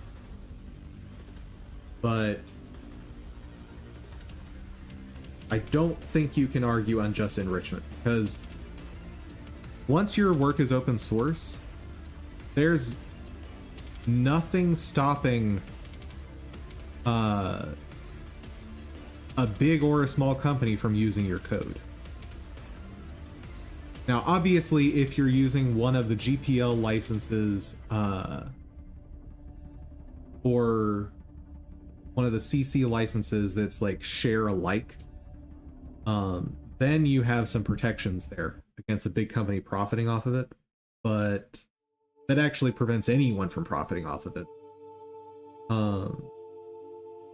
Federal judge dismissed the most important claim regarding DMCA violation, ruled that the generic code was not similar enough to plaintiff's work to constitute a violation of my rules. The judge did allow the breach of contract and open source license violation.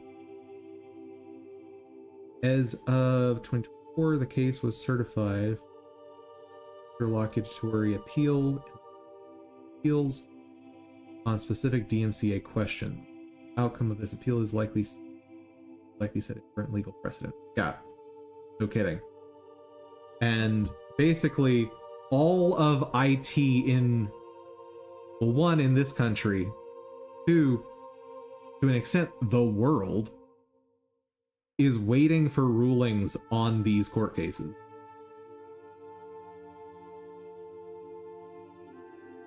Dude, Ross tells me copyright legal research not relevant. US copyright's position that work created entirely by an AI not eligible for copyright protection.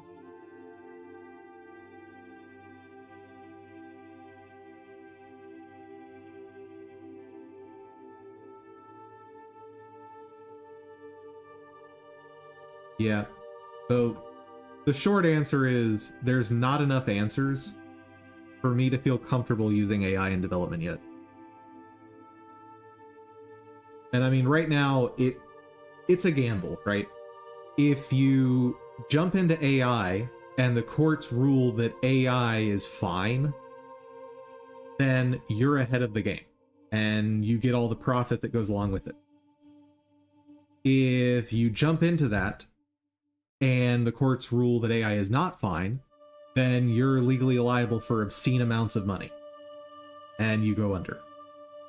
If you don't jump on the AI bandwagon and the courts rule in favor of AI, you're behind the curve. So while you can later get those gains, all of the big gains that the industry got, you miss out on.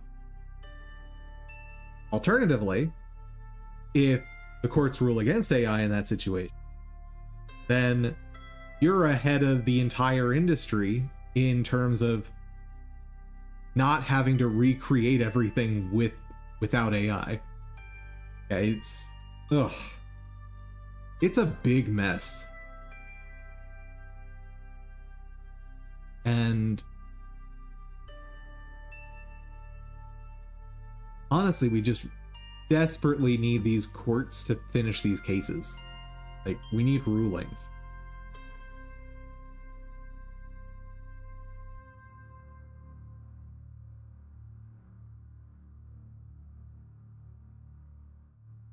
Usable hero. Let's just pop in load. Happening.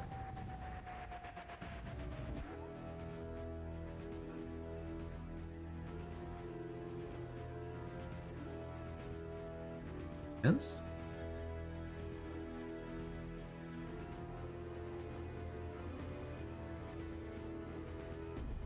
What that do?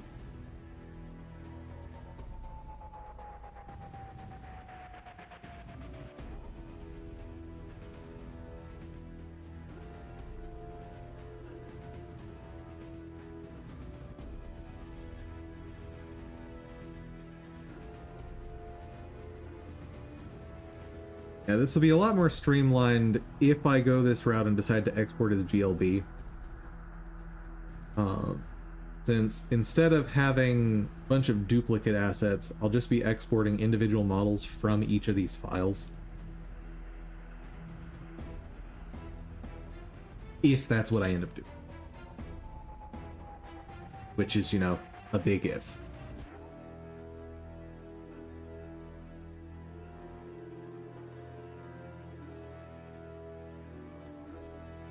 Okay, don't know what's happening now, but we'll wait it out by looking at this stuff.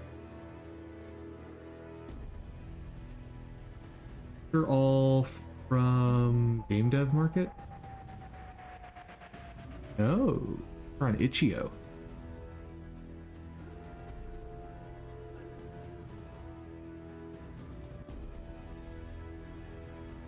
And I love these simple licenses. Guys, if you're buying assets, always look for this stuff. You can use the assets for personal or commercial projects. Edit or modify the assets to fit your game. Credits to Elf Games.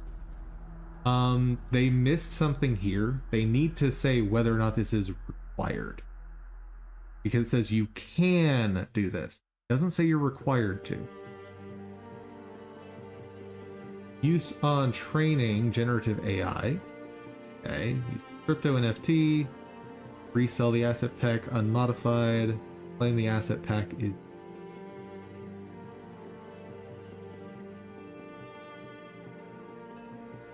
That's a solid license.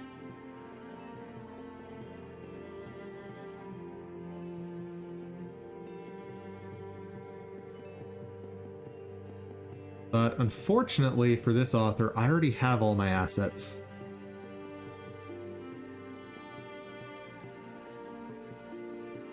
The spell icons might be worth it, but... $25 when the spell icon packs $3 a piece normally. Yeah, I don't need that.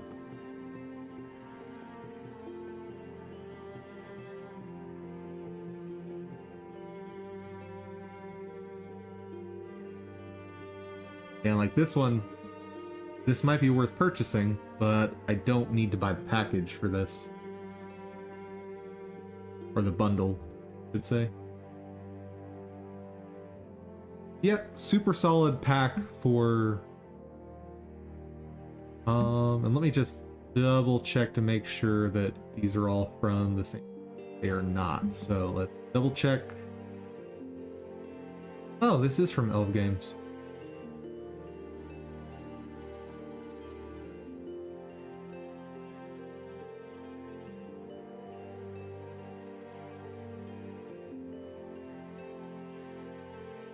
Reset.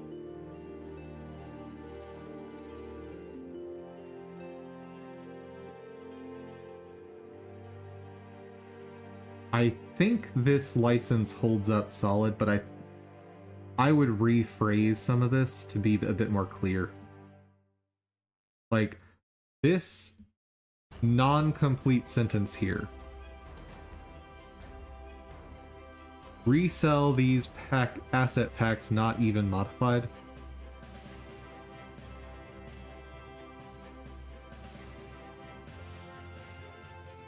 I would put... I'd be a little more verbose there. But... the issue there is for their protection, not yours as the purchaser. So, like... as far as that license protecting you as the purchaser, as a developer, have at it. These are fine. This is not legal advice.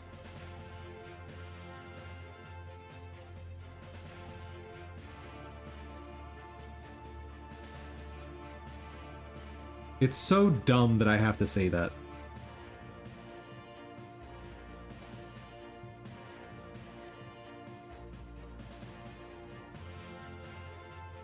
Like, one of the basic concepts of Western law, or English common law, is the idea that the average person should be able to accurately interpret the law.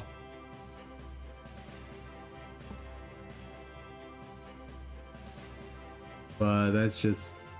legally, that is not the case anymore. Very sad. We good? The heck is happening here?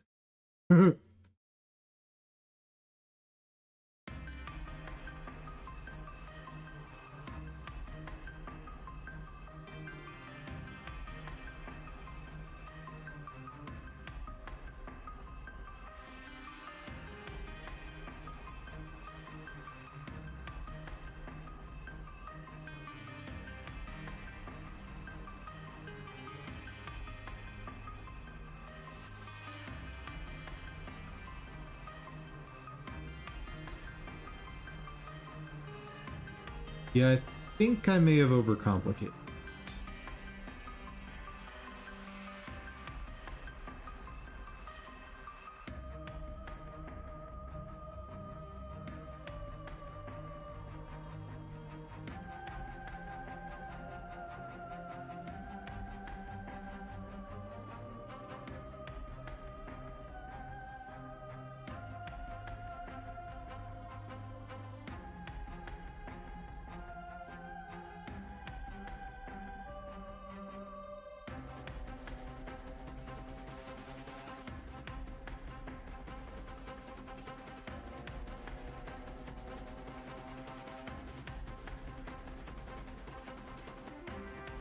Oh.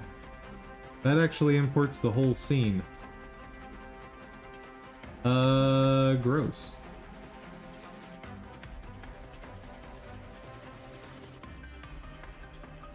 I can't, like, break it apart. Okay. Right, it's a different way.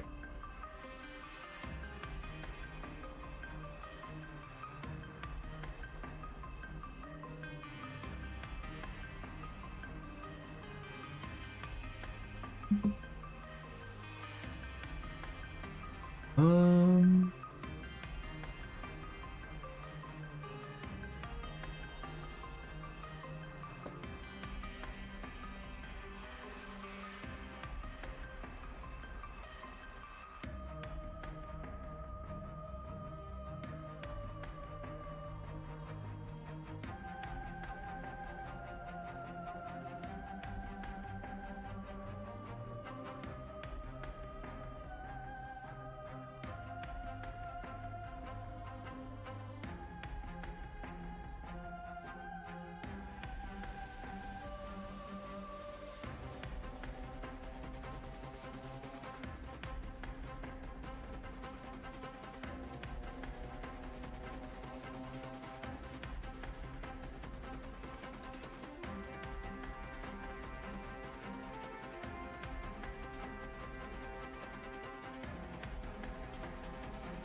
Let's just try it and see what happens.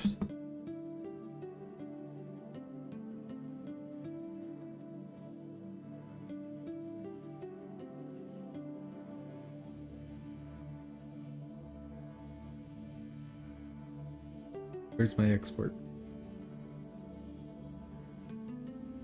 Oh, it's still working. All right. Fanatical. What asset bundles do you have? Actually, since we're nearing the end of October, let's also check if there's any new game bundles over here. Since Fanatical's bundles are kind of insane. Fanatical's bundles are what Humble bundles used to be. You know, before Amazon bought Humble Bundle. Very, very sad.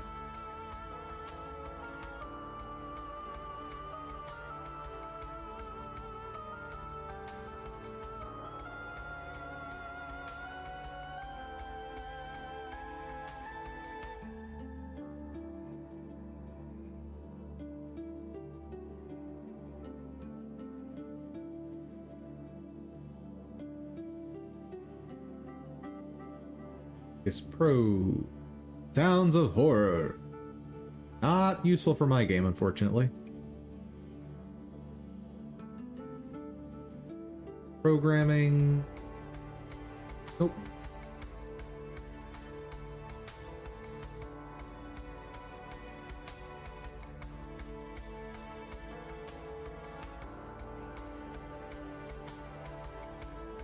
Okay.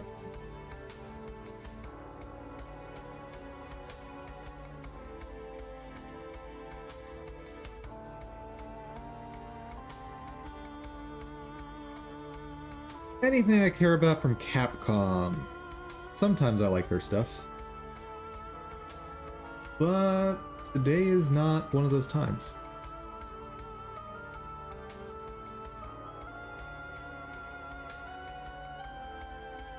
Well, if I didn't already own this, it would be a great price for 15 bucks.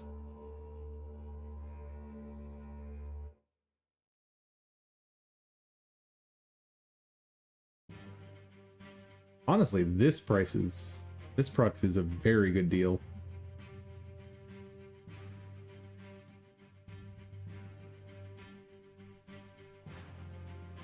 Like, if you want to try out Monster Hunter stuff,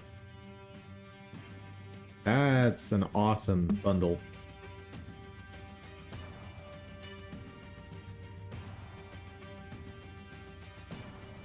Though, if you're wanting just pure Monster Hunter without the RPG down here, that's not a bad set either.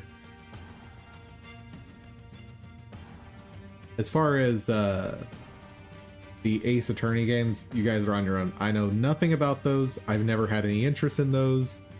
I could not even possibly tell you if these are good ones.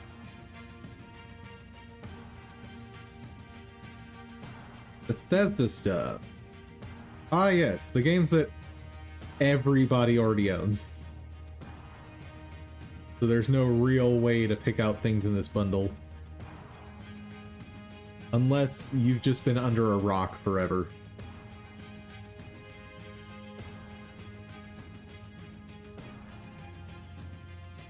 Like, if you've been living under a rock, my recommendations would be Fallout 3, Dishonored. Nah, I wouldn't recommend those. And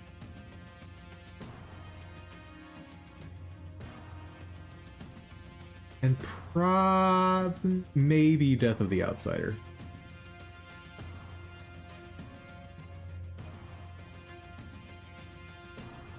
Maybe. Like those two for $7, easy recommend. But I'm pretty sure almost everyone owns those games already, so not super helpful.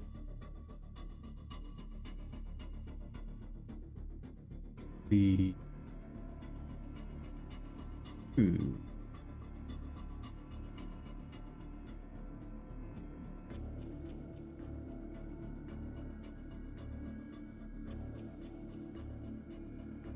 Is this game any good? Because I've liked the idea of a Ghostbusters game. I just don't know that there's ever been an actually good one. Okay, do I actually have my file yet?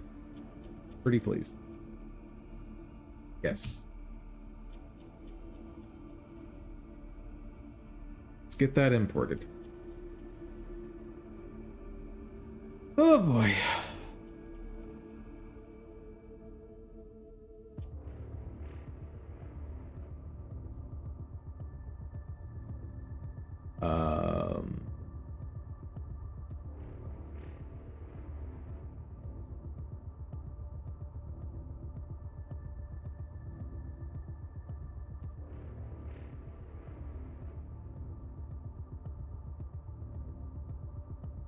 Hey.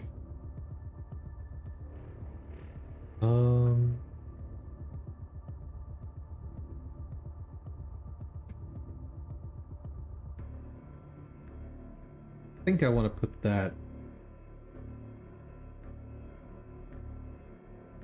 Yes, that's what I want.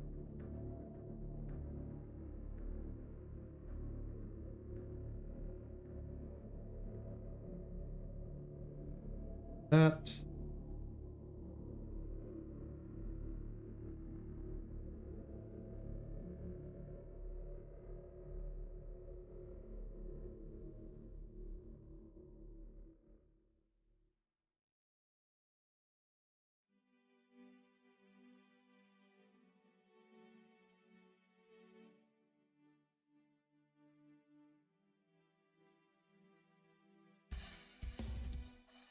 Okay. Now.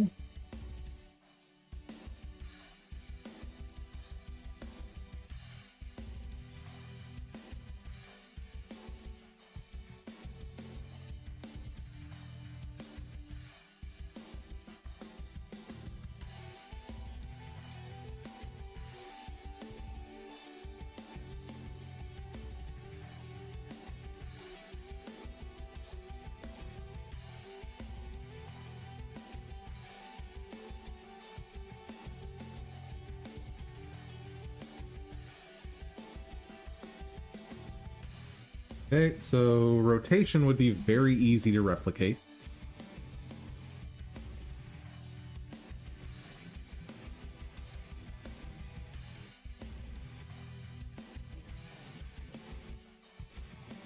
And there's actually a pretty decent way.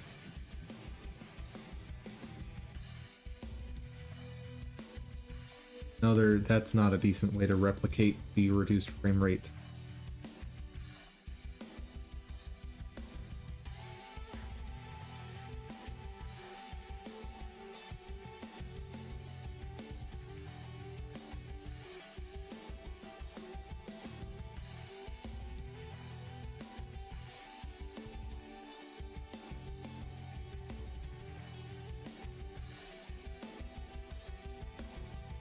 I think the way to do it would actually be to modify the animations over in Blender to only have the frames I care about. What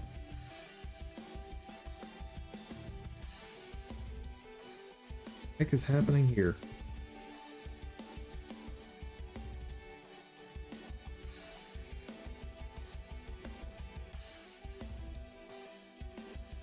Okay. Now,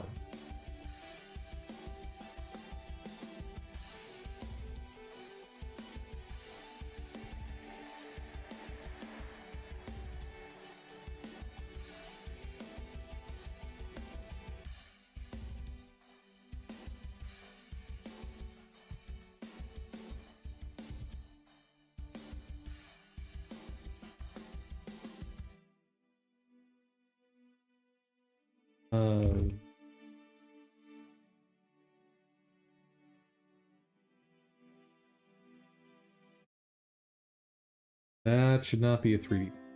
Oops. 2D. Sprite 2D. A viewport.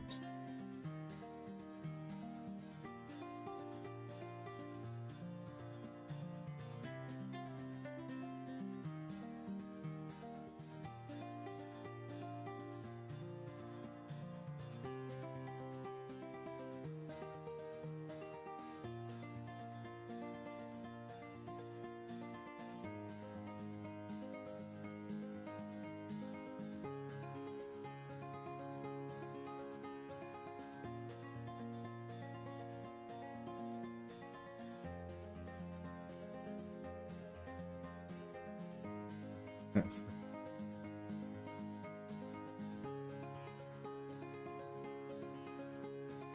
you are for texture. Need to add a camera.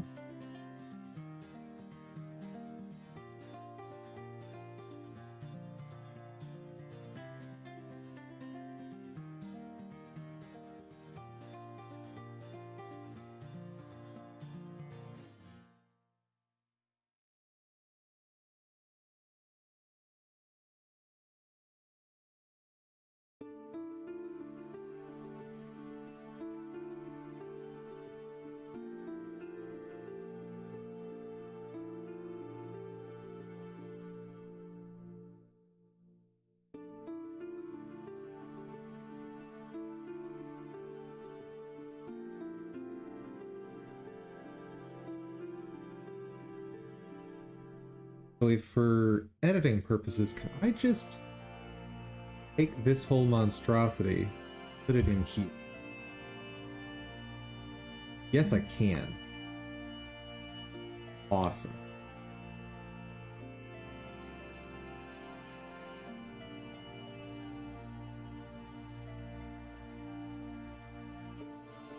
Okay. Wait. That did not do what I expected.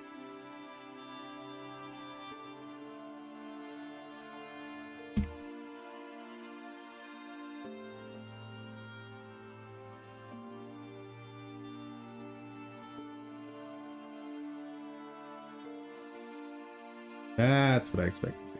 Okay.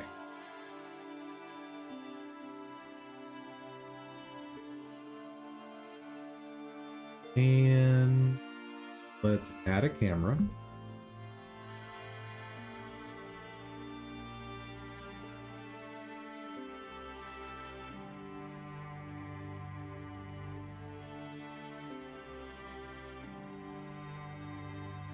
Okay.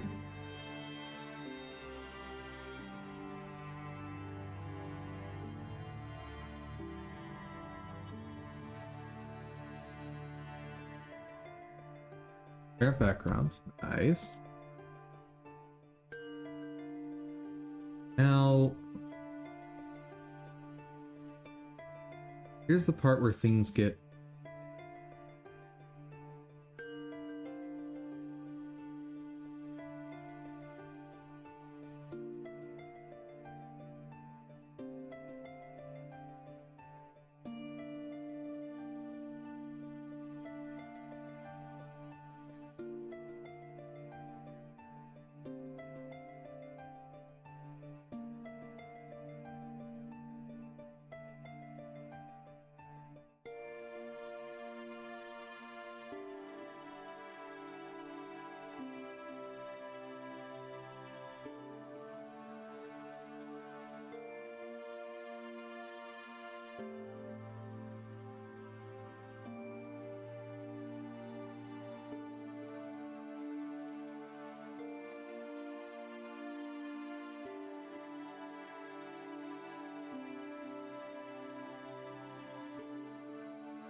first off, the lighting is wrong.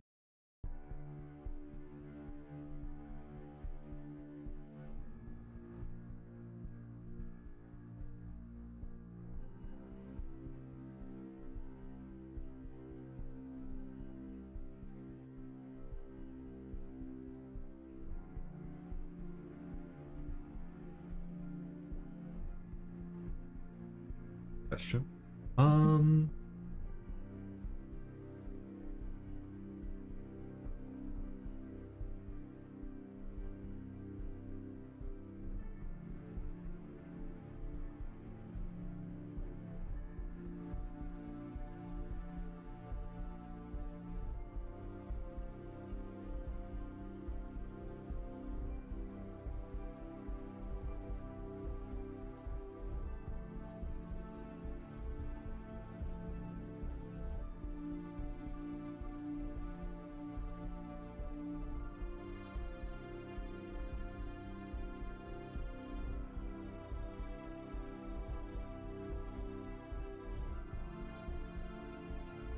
Huh. Seems like my constraints are being respected. That's interesting. I don't know how that works.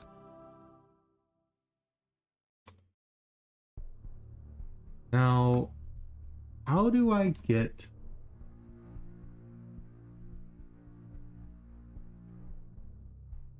The lighting is just all wrong.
I'm in the wrong scene, aren't I? Whoops.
Now, the shaders that I've been using, I won't be able to use.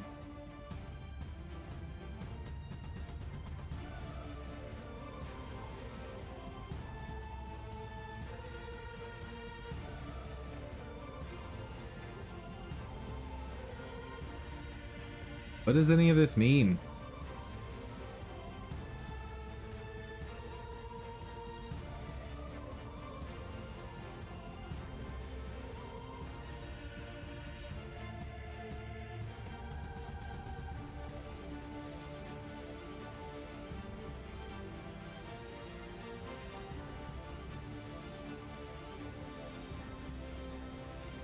Yeah, I don't know what any of this does.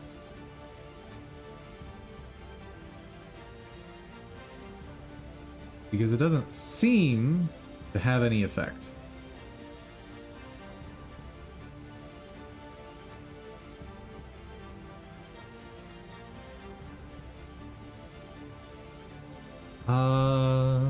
Also, go equivalent of Blender freestyle.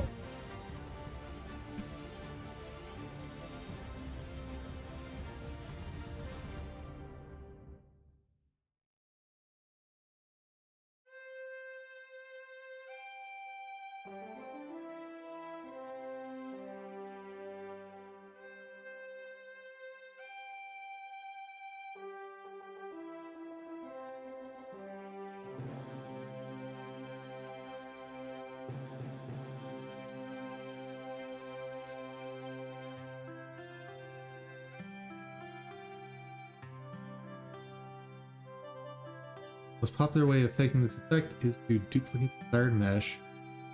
Make it slightly larger, change the material to shadeless and black. Huh?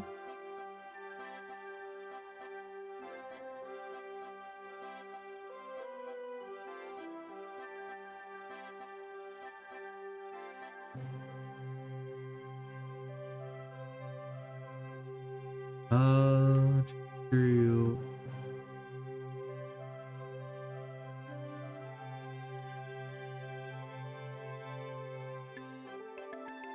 Possible to use this correctly. Take it. Change the material to shadeless and black, and flip the normals. Okay, the edge around the player is.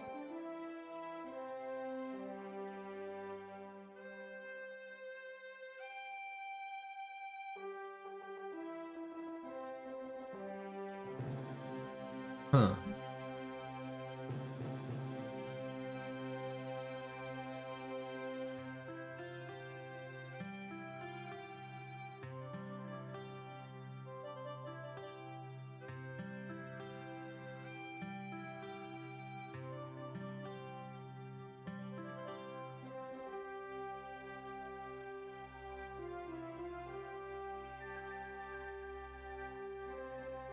How do I do this?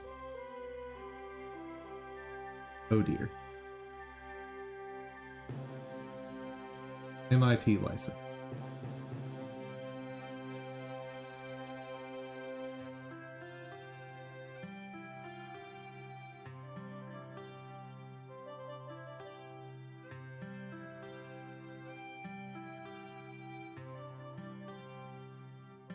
Well, let's try it.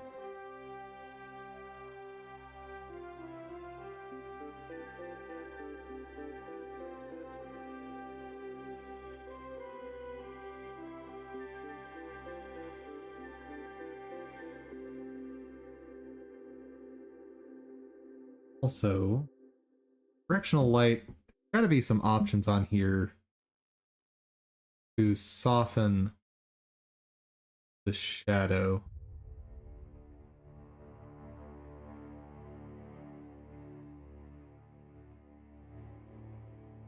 Okay, that does not.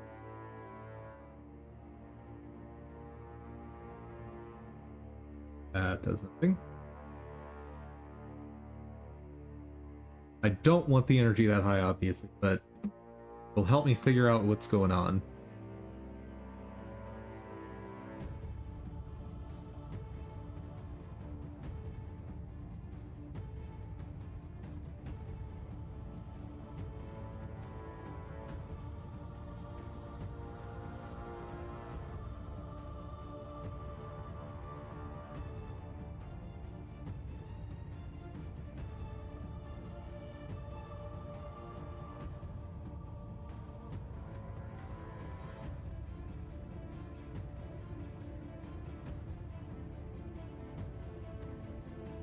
Okay, so I can soften the shadows there a bit. And I can soften that, sort of, but the, like, back shadow... Like, I want to create diffuse lighting. And it's not really letting me do that.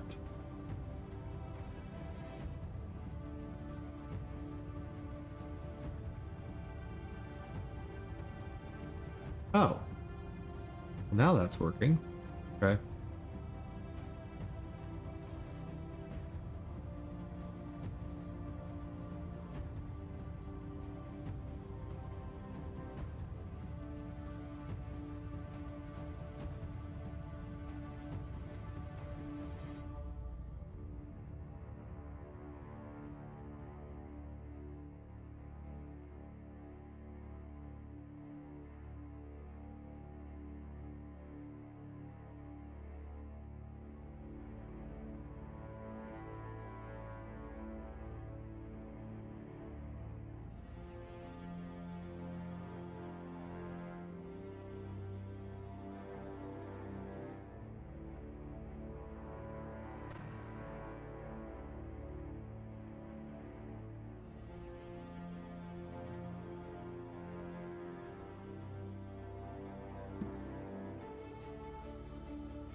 Shader material.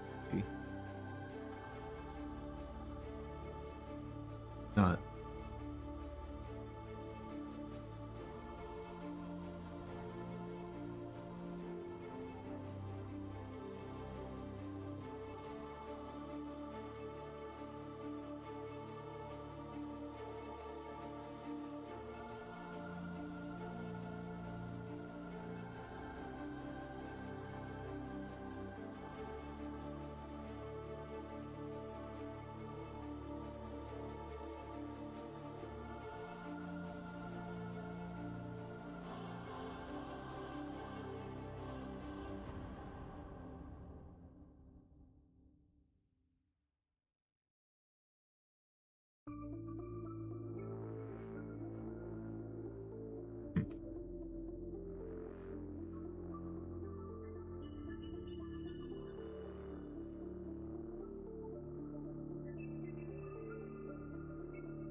When was this made? A while ago. One newer? Yes.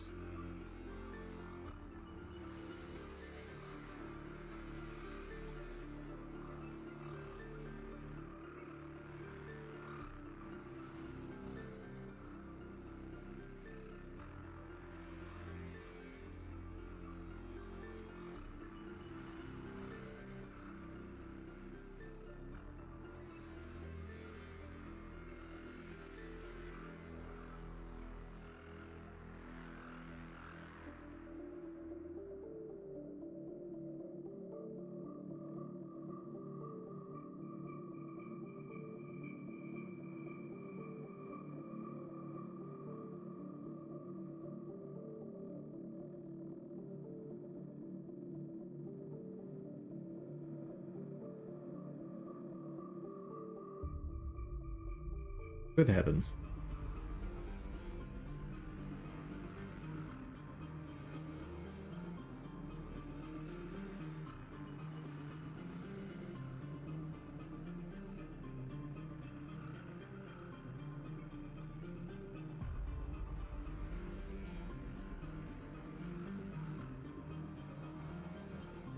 Shaders.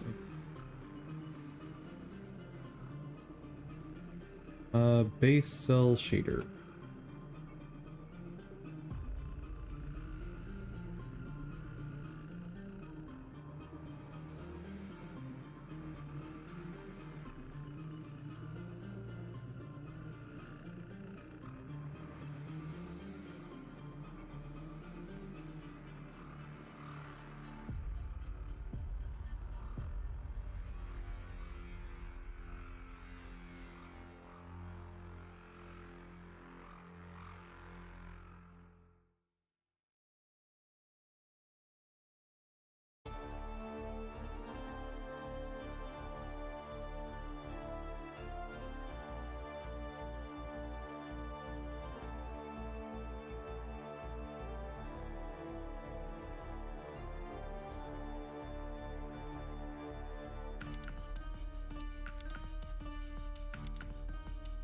That's not right.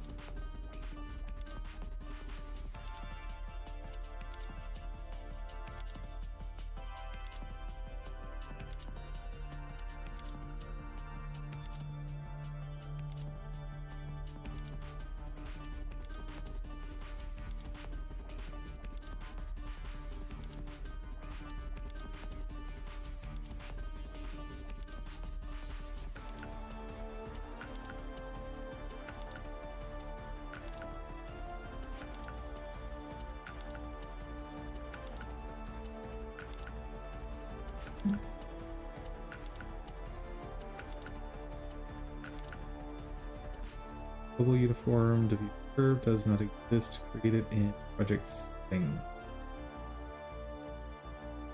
Yeah.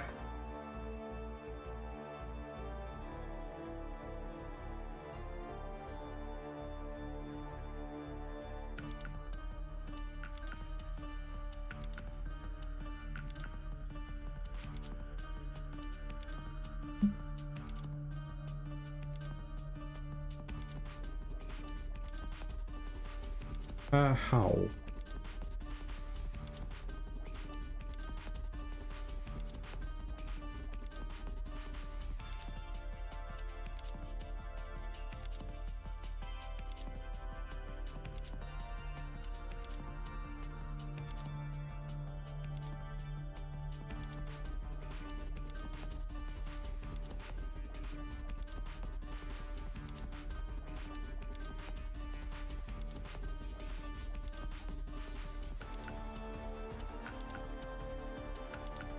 How do I create global uniform? Shader globals.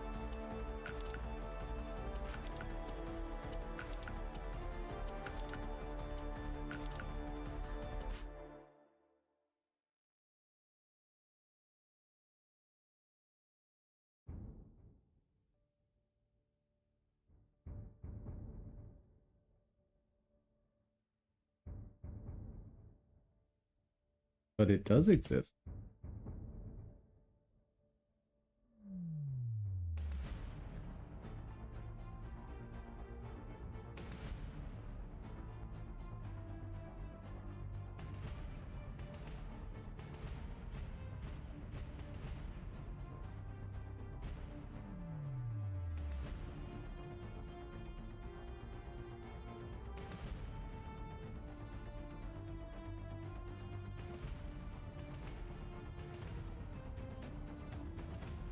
Just add that for now.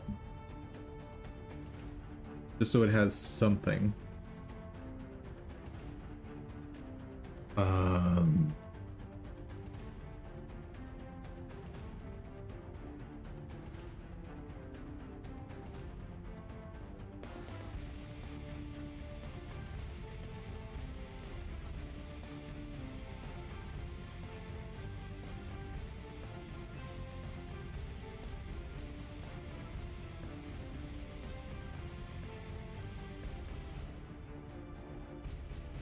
Oh, it does work now.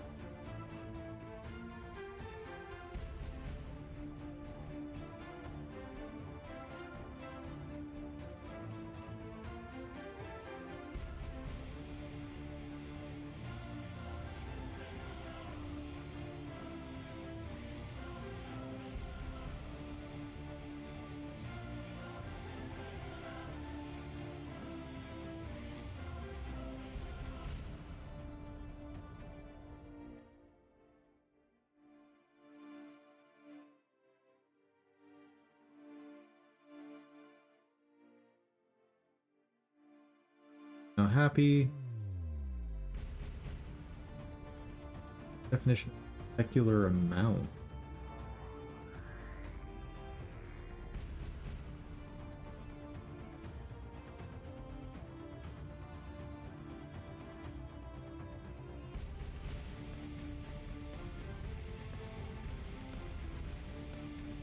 Right.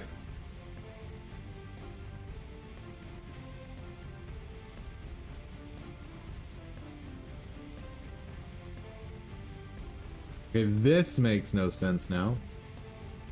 I have a declaration here of a varying that it says it's a redefinition, meaning it is already defined somewhere above this.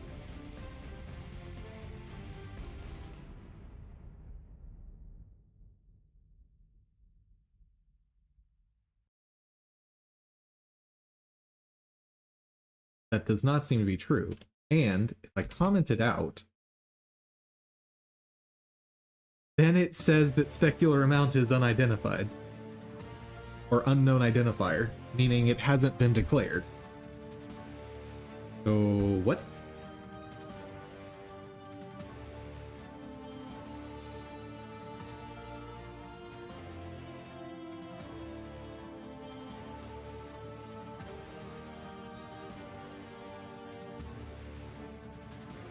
Redeclaration of their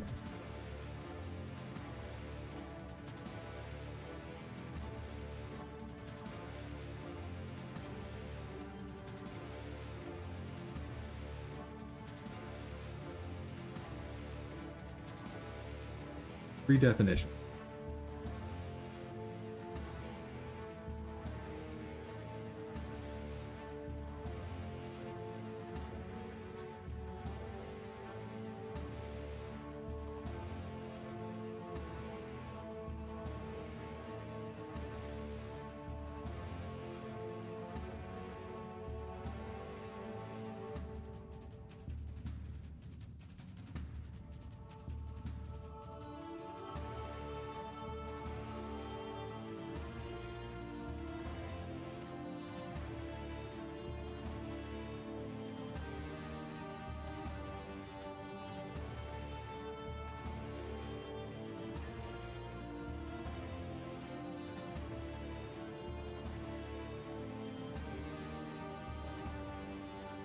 Okay, so the person to respond to that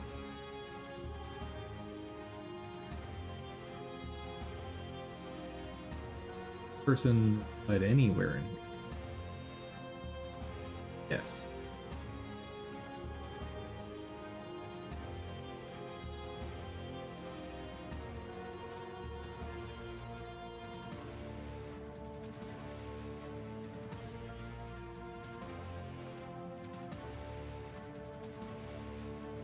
I tried it removing.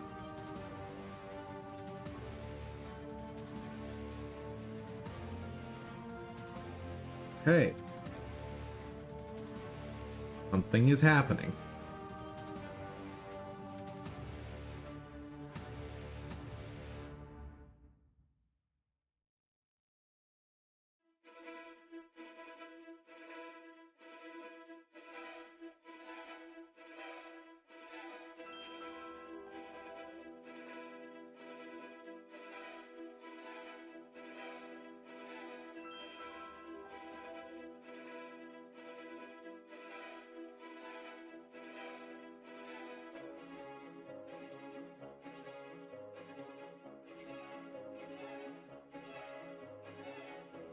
Should be able to get the texture.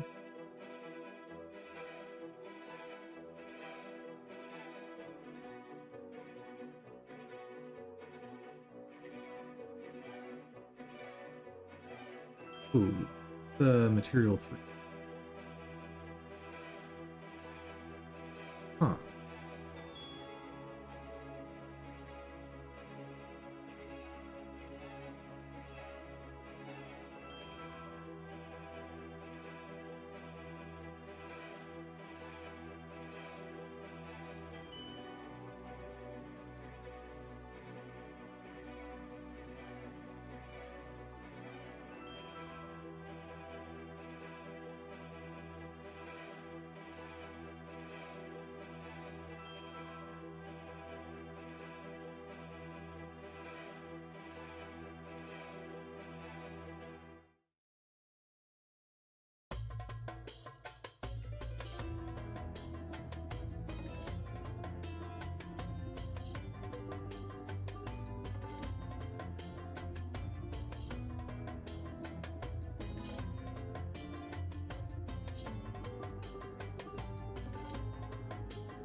What does any of this do?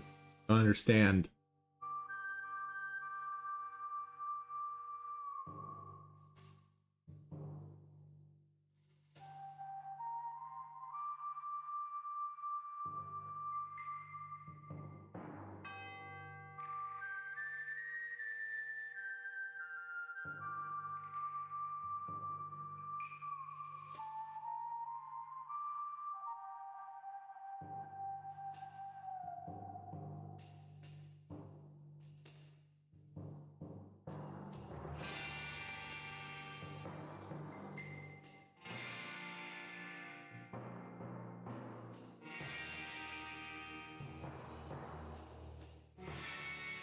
Uh, I can't do a black outline with this? Come on.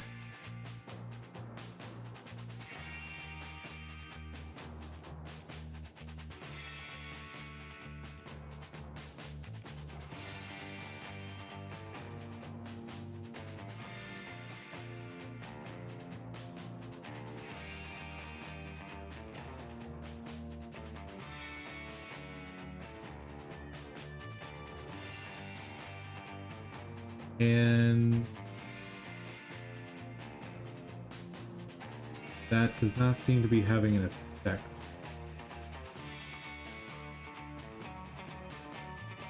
That's weird.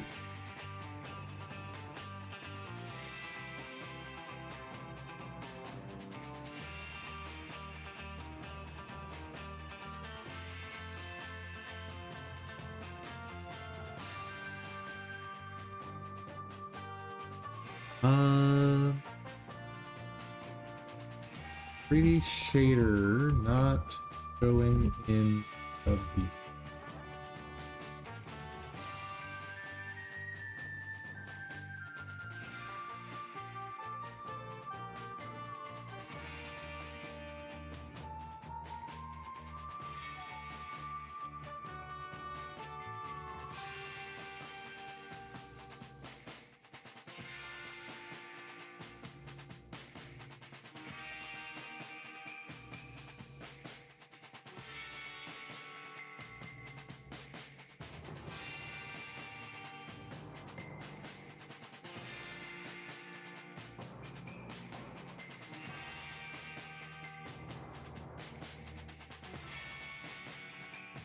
That is there.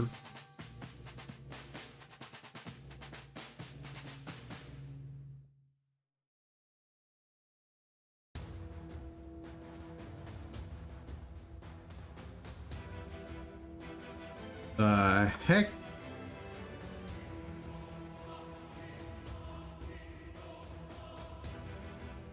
What? What is happening?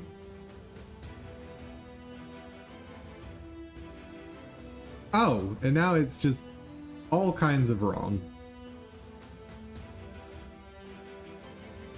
What? What happened to my boy?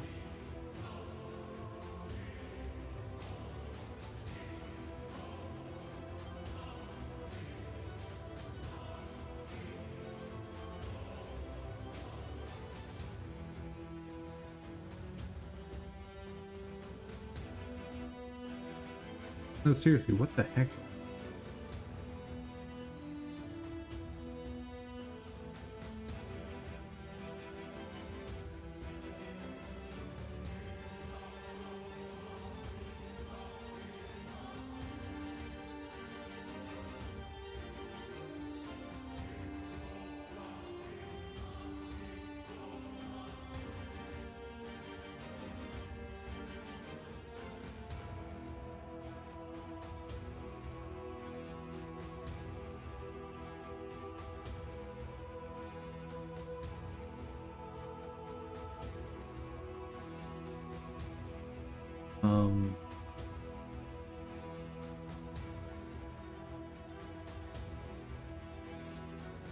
Why is he gone?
I don't understand.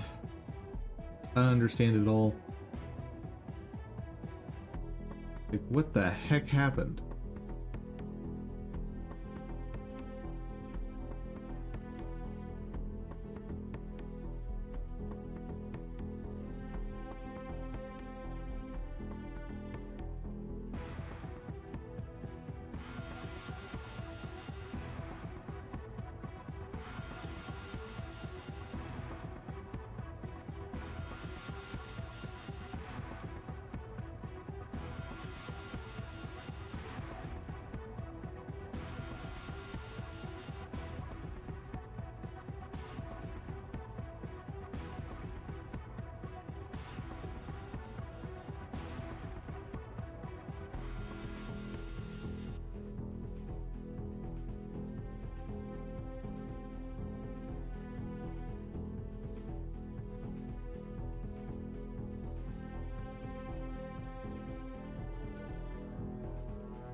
Okay, got that back.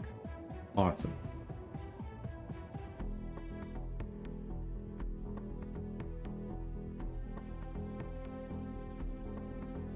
That's still all kinds of messed up.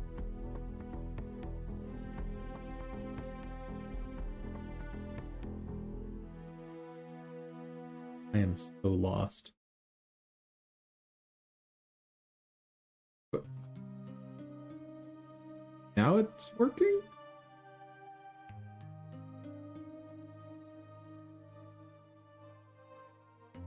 But that doesn't affect that. Okay.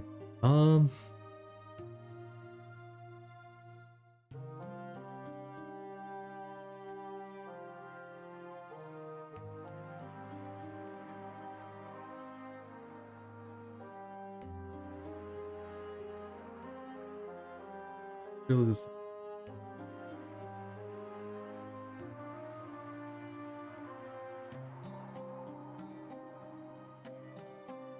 How do I just apply a shader to the current surface? This was so much simpler in 2D.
Okay. Getting somewhere.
Not really getting the effect I wanted, though.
Basically just gotta remove every single hint.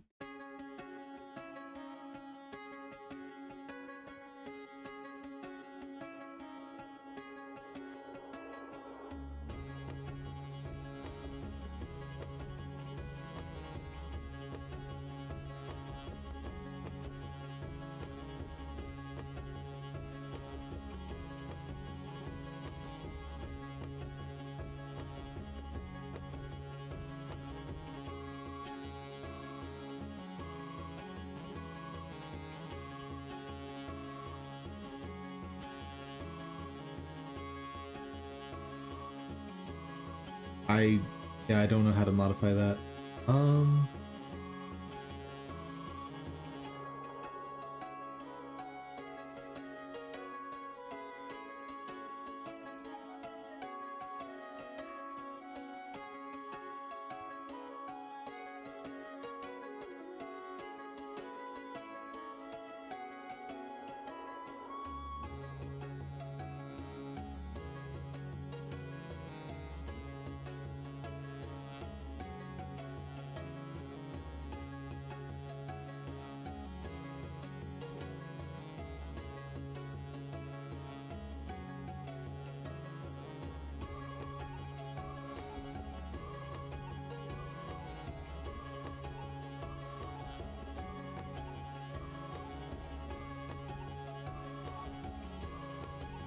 Forget it. I give up. I give up on using this shader. This is awful.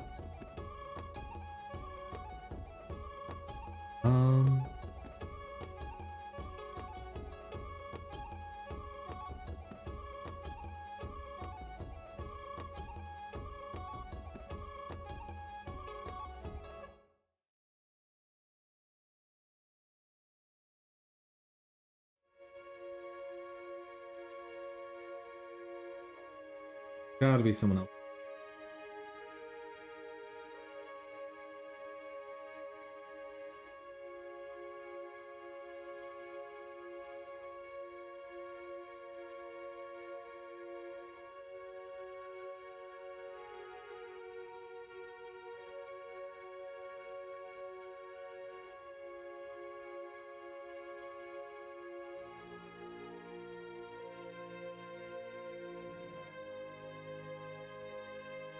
This looks fantastic. The copyright light. IT. Oh boy. This from recent, so it should work out of the box.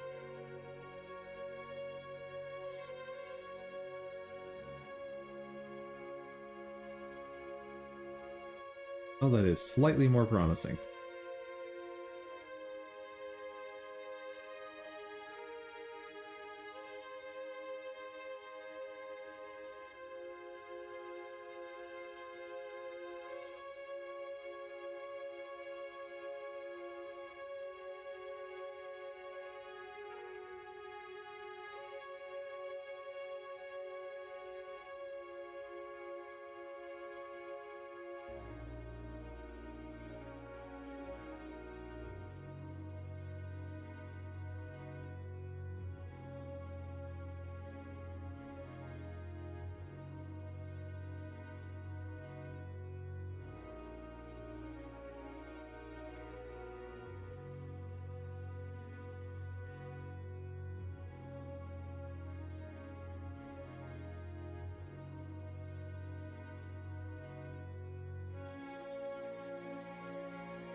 Allies shader for 3D models, creates hard shadow bands, customization.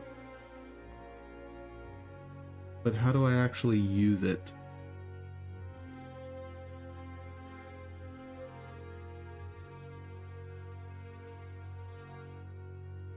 Like, this looks fantastic. How do I do that?